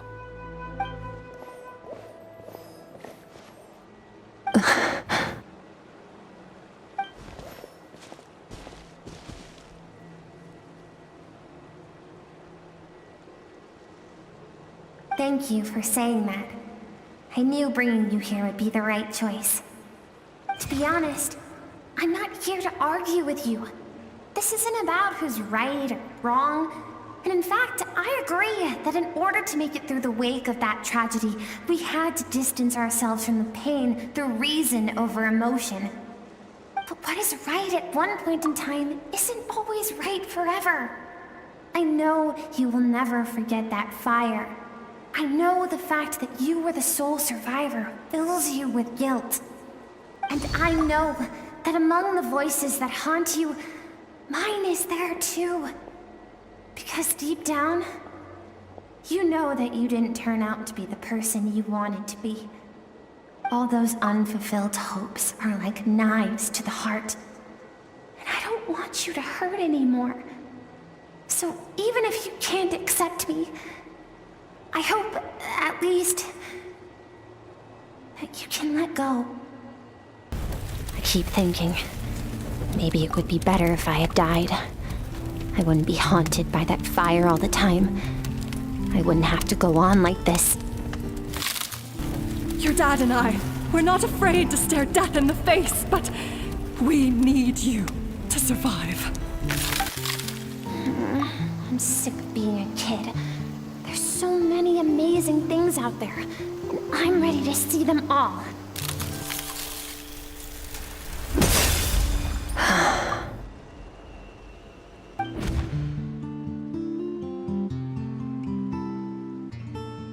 I remember.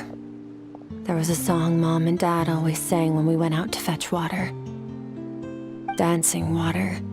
The sand along your path is begging for your song and movement. Will you carry this burden with you on your journey? I am not the dancing water, and you are not the burdensome sand.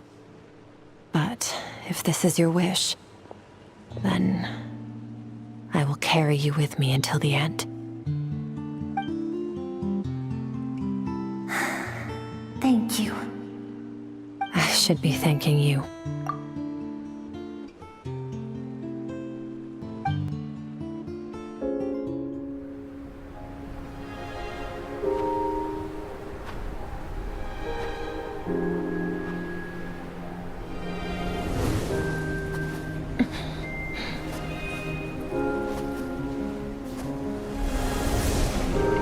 Run, Skirk, run!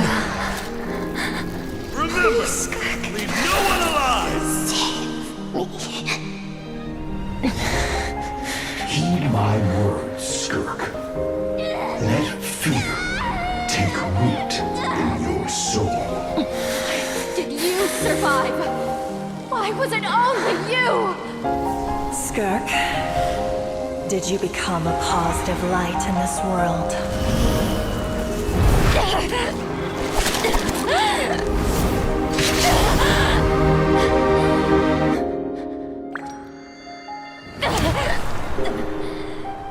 Hey, this doesn't have to be the end.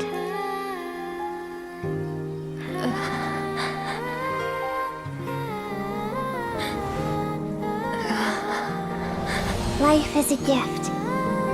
Don't let darkness claim it.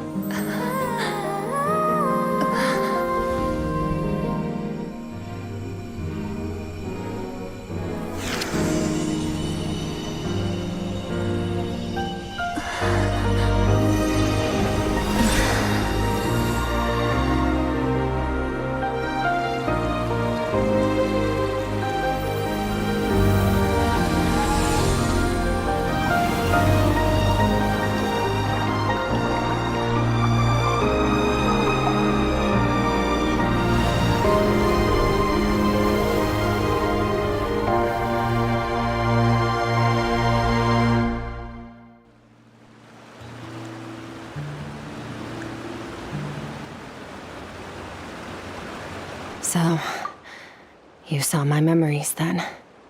I once asked my master if survival of the strongest was the law of the universe. He said no, but in a world without order, those with no moral boundaries tend to be the ones who survive. That's why, after hearing his answer, an idea came to mind. An idea that, one day, I would create a new world order. One in which there would never be another tragedy like that fire. One in which power was not the law of the land. But that means I must defeat him. Because my master, Surtology, is, at the core, a defier of all rules and order. Yes.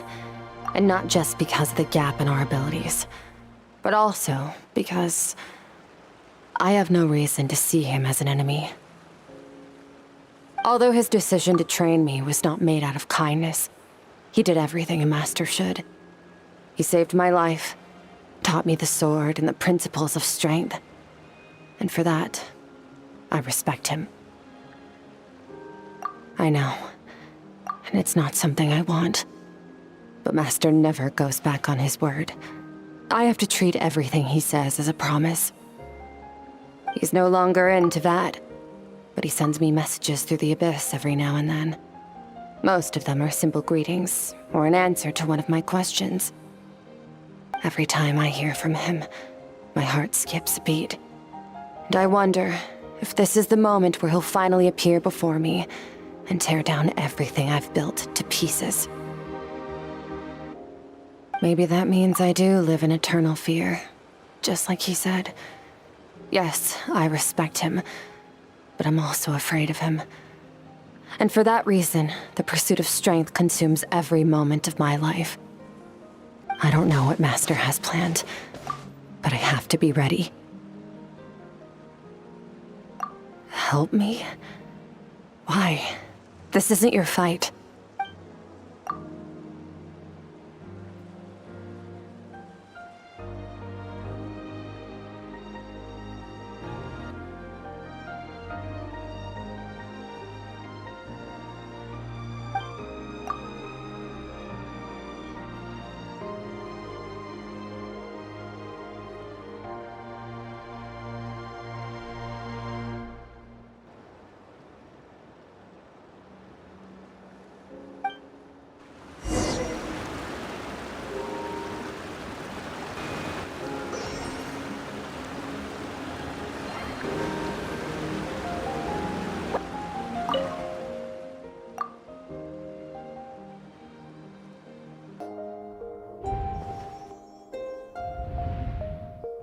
Oh, you're finally awake!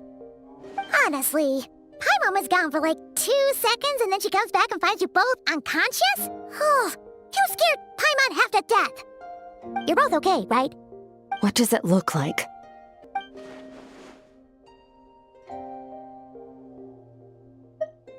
Only water from the source can cleanse the rot and filth that flows from the past into the future.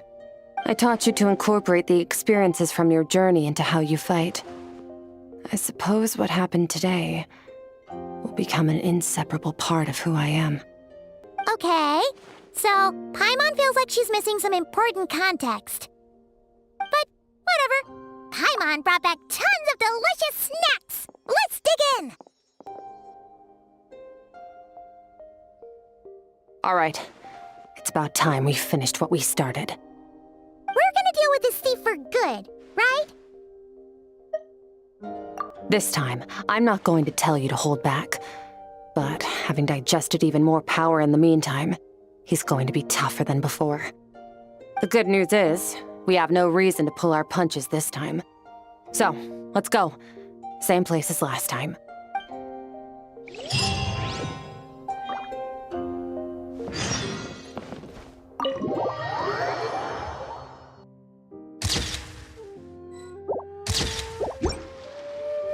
Please, show me your prescription.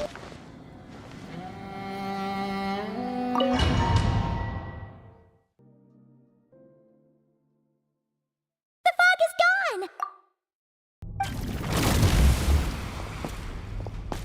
Wait, isn't that the form the all-devouring narwhal changed into? How come he knows that, too? Really? So, you're telling Paimon that giant whale and this guy can both turn into the fowl? How does that work? It's a subconscious instinct. Any intelligent being who longs for his level of strength is bound to mimic his appearance. It's a natural response after encountering someone as powerful as Master. To them, he represents ultimate power. We know the person before us has encountered Master, and we know he stole a portion of my power. So it's not surprising that he would assume this form. Okay. Oh, the closer Paimon looks, the more intimidating it gets. Nervalette isn't here this time, so it's up to us. He won't have the nerve to steal again after we're done with him. Let's teach this guy a lesson.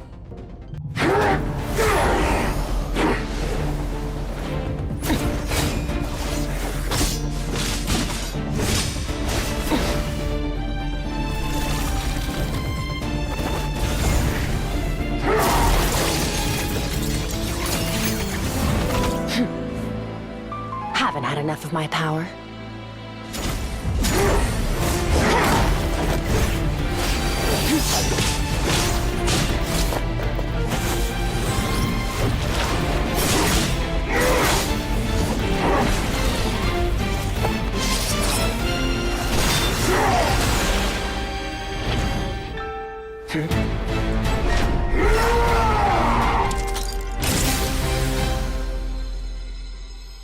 Well then, let's see how much more of this power you can handle.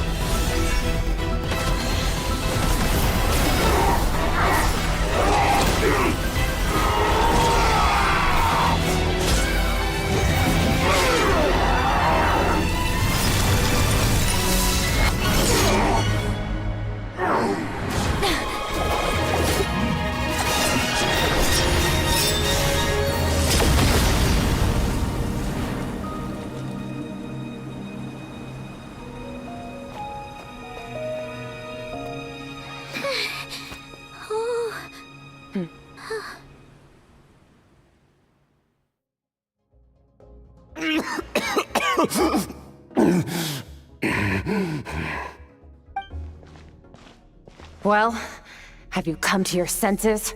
You saw that my body was at its limit.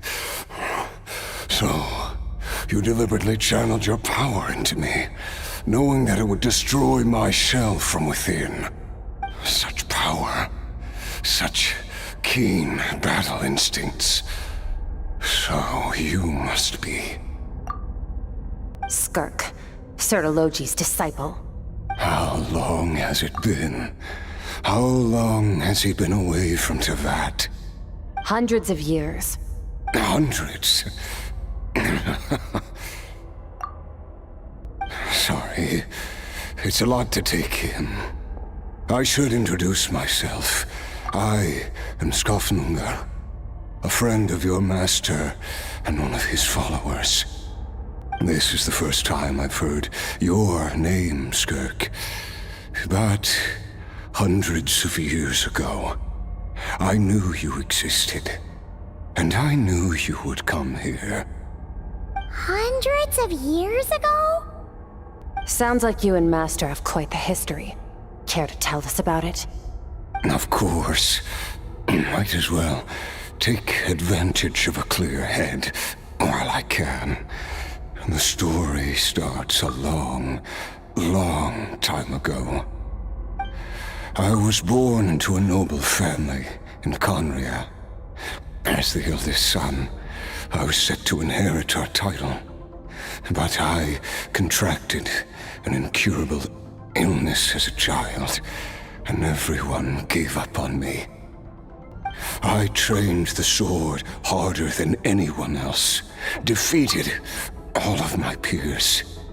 But it was all in vain. When other people looked at me, all I saw in their eyes was pity or a strange glee in my misfortune. Even my parents were just waiting for me to die.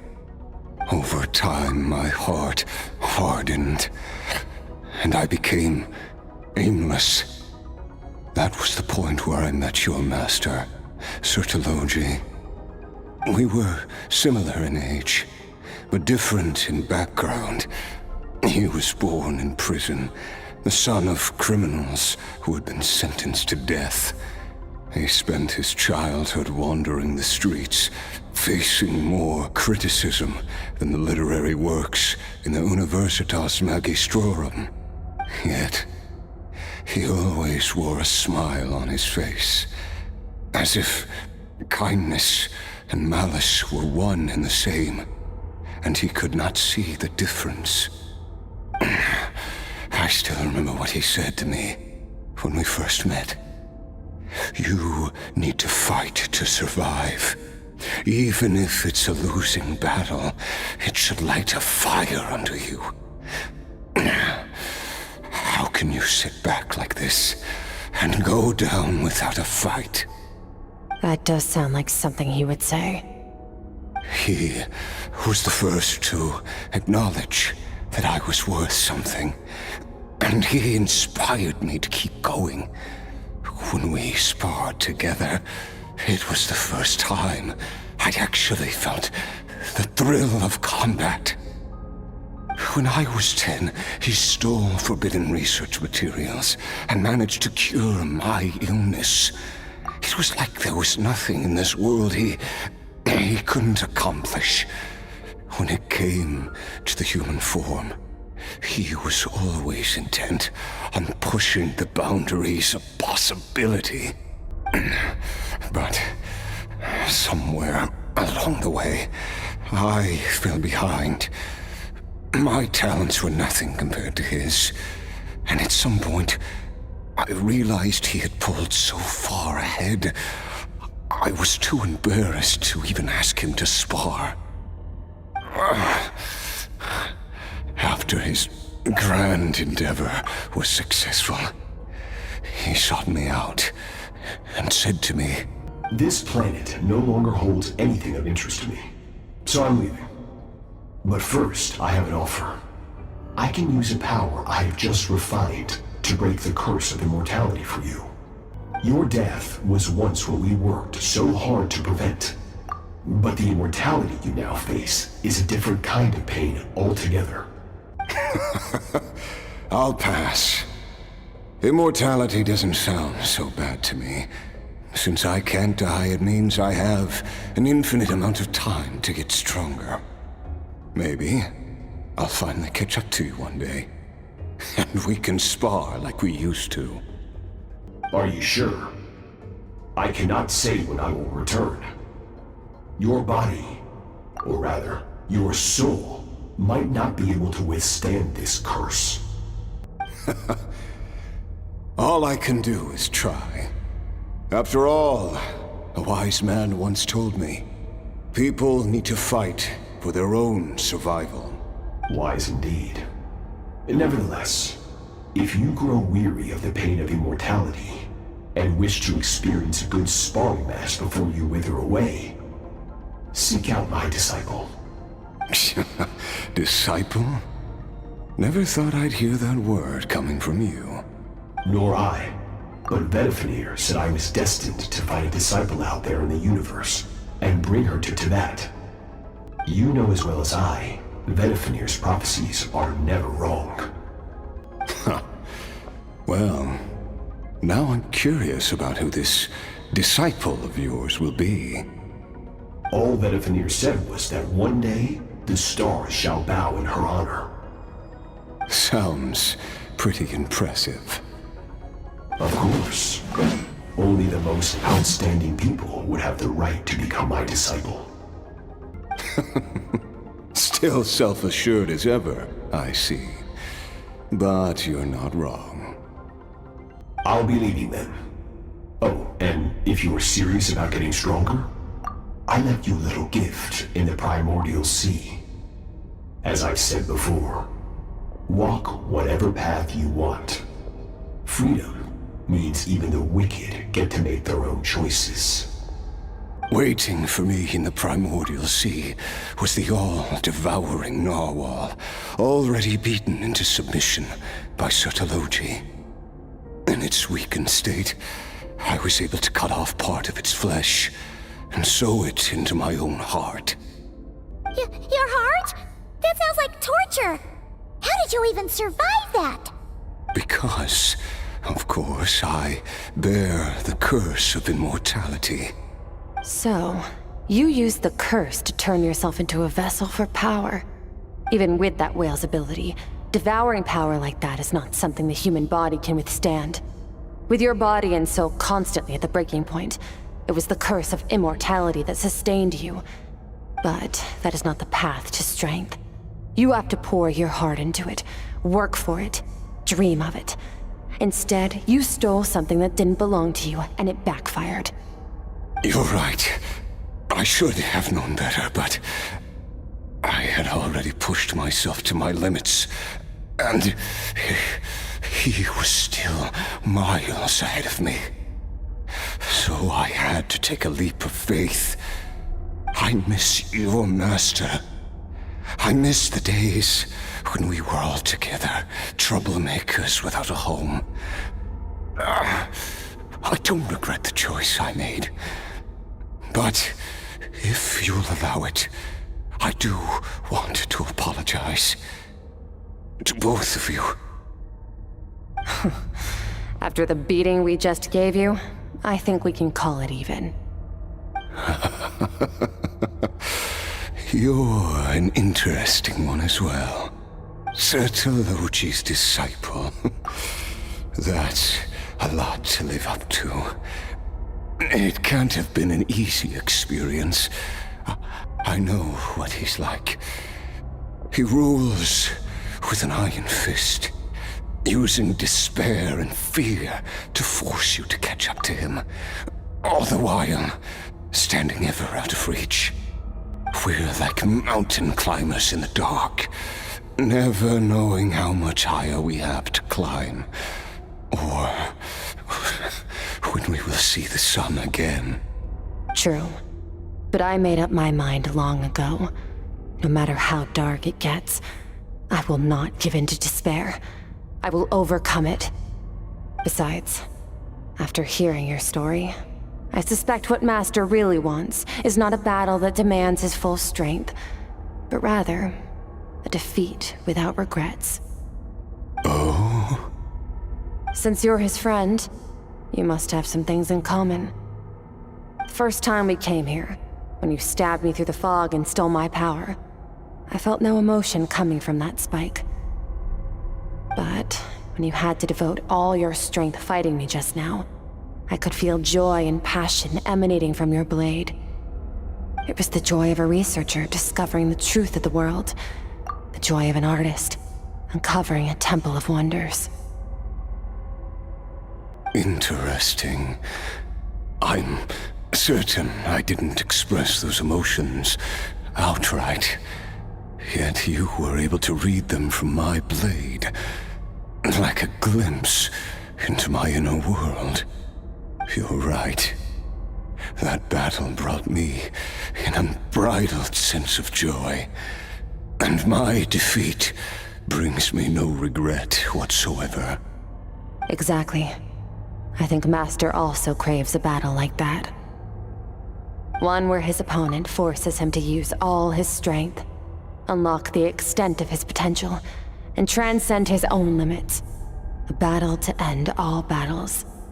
After which, all can come to an end, including, perhaps, his life. For that very reason, good and evil are meaningless to him. He has one purpose, one goal: to complete himself. It's one of the secrets to his strength. Perhaps you're right. Perhaps that is his goal. What a battle that would be. Oh, to witness such a... Are you okay? Too many different kinds of power are surging through my body. The curse of immortality allows it all to coexist, but it does not remove the pain. I won't be able to hold on to my sanity for much longer. What a shame. I would have loved to witness that battle. Sertologi once offered to free me from this curse. Now, I must ask that of you, Skirk. Can you release me from the pain? I can, but not through death, if that's what you were hoping for. It's not a suitable punishment for your crime. As an alternative, I can take your consciousness, along with all the power you've consumed, and smash it to pieces. The impurities will dissipate, and under the curse of immortality, your mind and body will regenerate. When that process is complete, you will be back to who you were before, no longer tortured by powers you can't control. But it will be a time-consuming and painful process. The decision is yours to make. I accept. And who knows? Perhaps I'll wake up in time to witness your great battle with Sertologi. I have faith that you'll be able to stand against him one day. Though I know it'll be a long and arduous road. If we are climbers in the dark, it appears the dawn has finally broken for me.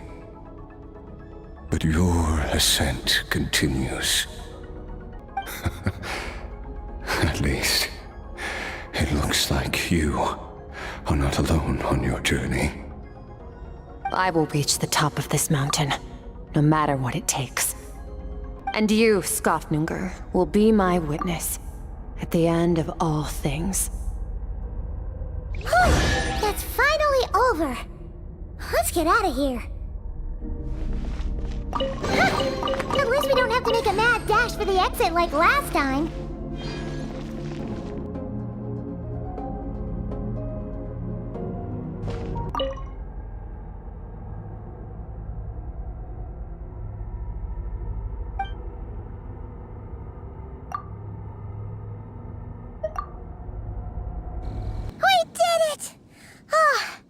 It's only been a few days, but it feels like forever. Once again, we've proved there's nothing we can't overcome. We're just that awesome. Wow, you sound even more confident than usual. Guess you really have become stronger. Today sure went by fast. It's night already. Oh wait, that reminds Paimon. The stars you mentioned, the ones that died out, are they back now? Yes. The power Skofnunger stole has been returned. So, the stars have regained their light. Great! Huh, it's crazy that you even noticed their light was gone. There are so many stars in the sky. If a few disappeared, Paimon definitely wouldn't be able to tell. I suppose it's because I have gazed upon this sky for centuries. The false stars, hanging in the meticulously planned sky, glittering with rotten light. It's not real. And yet, it is for that very reason that I can look upon it and enjoy the momentary peace it brings.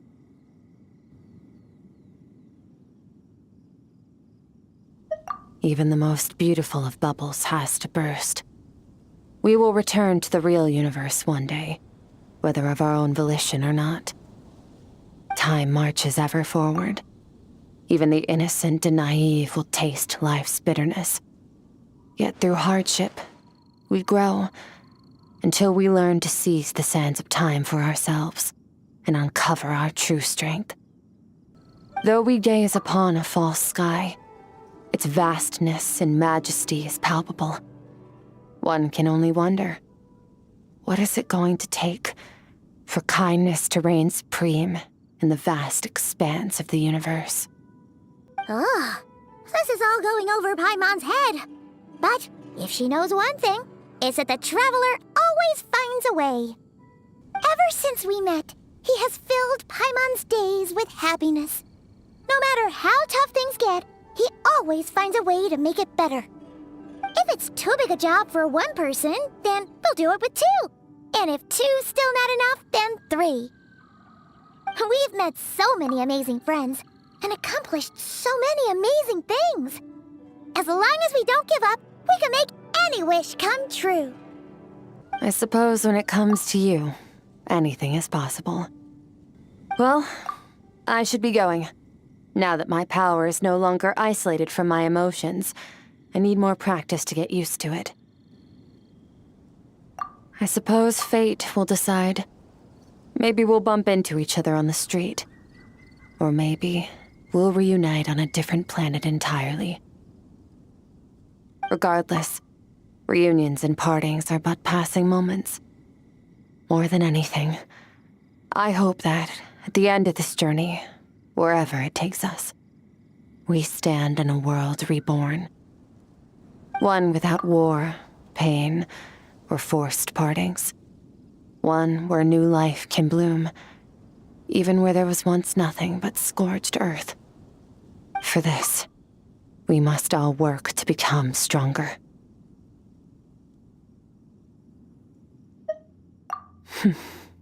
If that's what you want to call me, I won't object. Goodbye. Bye!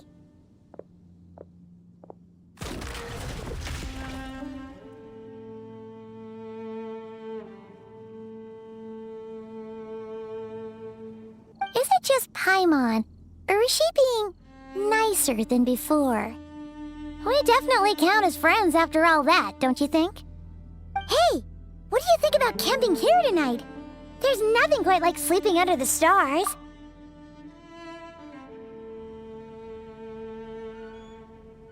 Come tomorrow, we can continue our journey.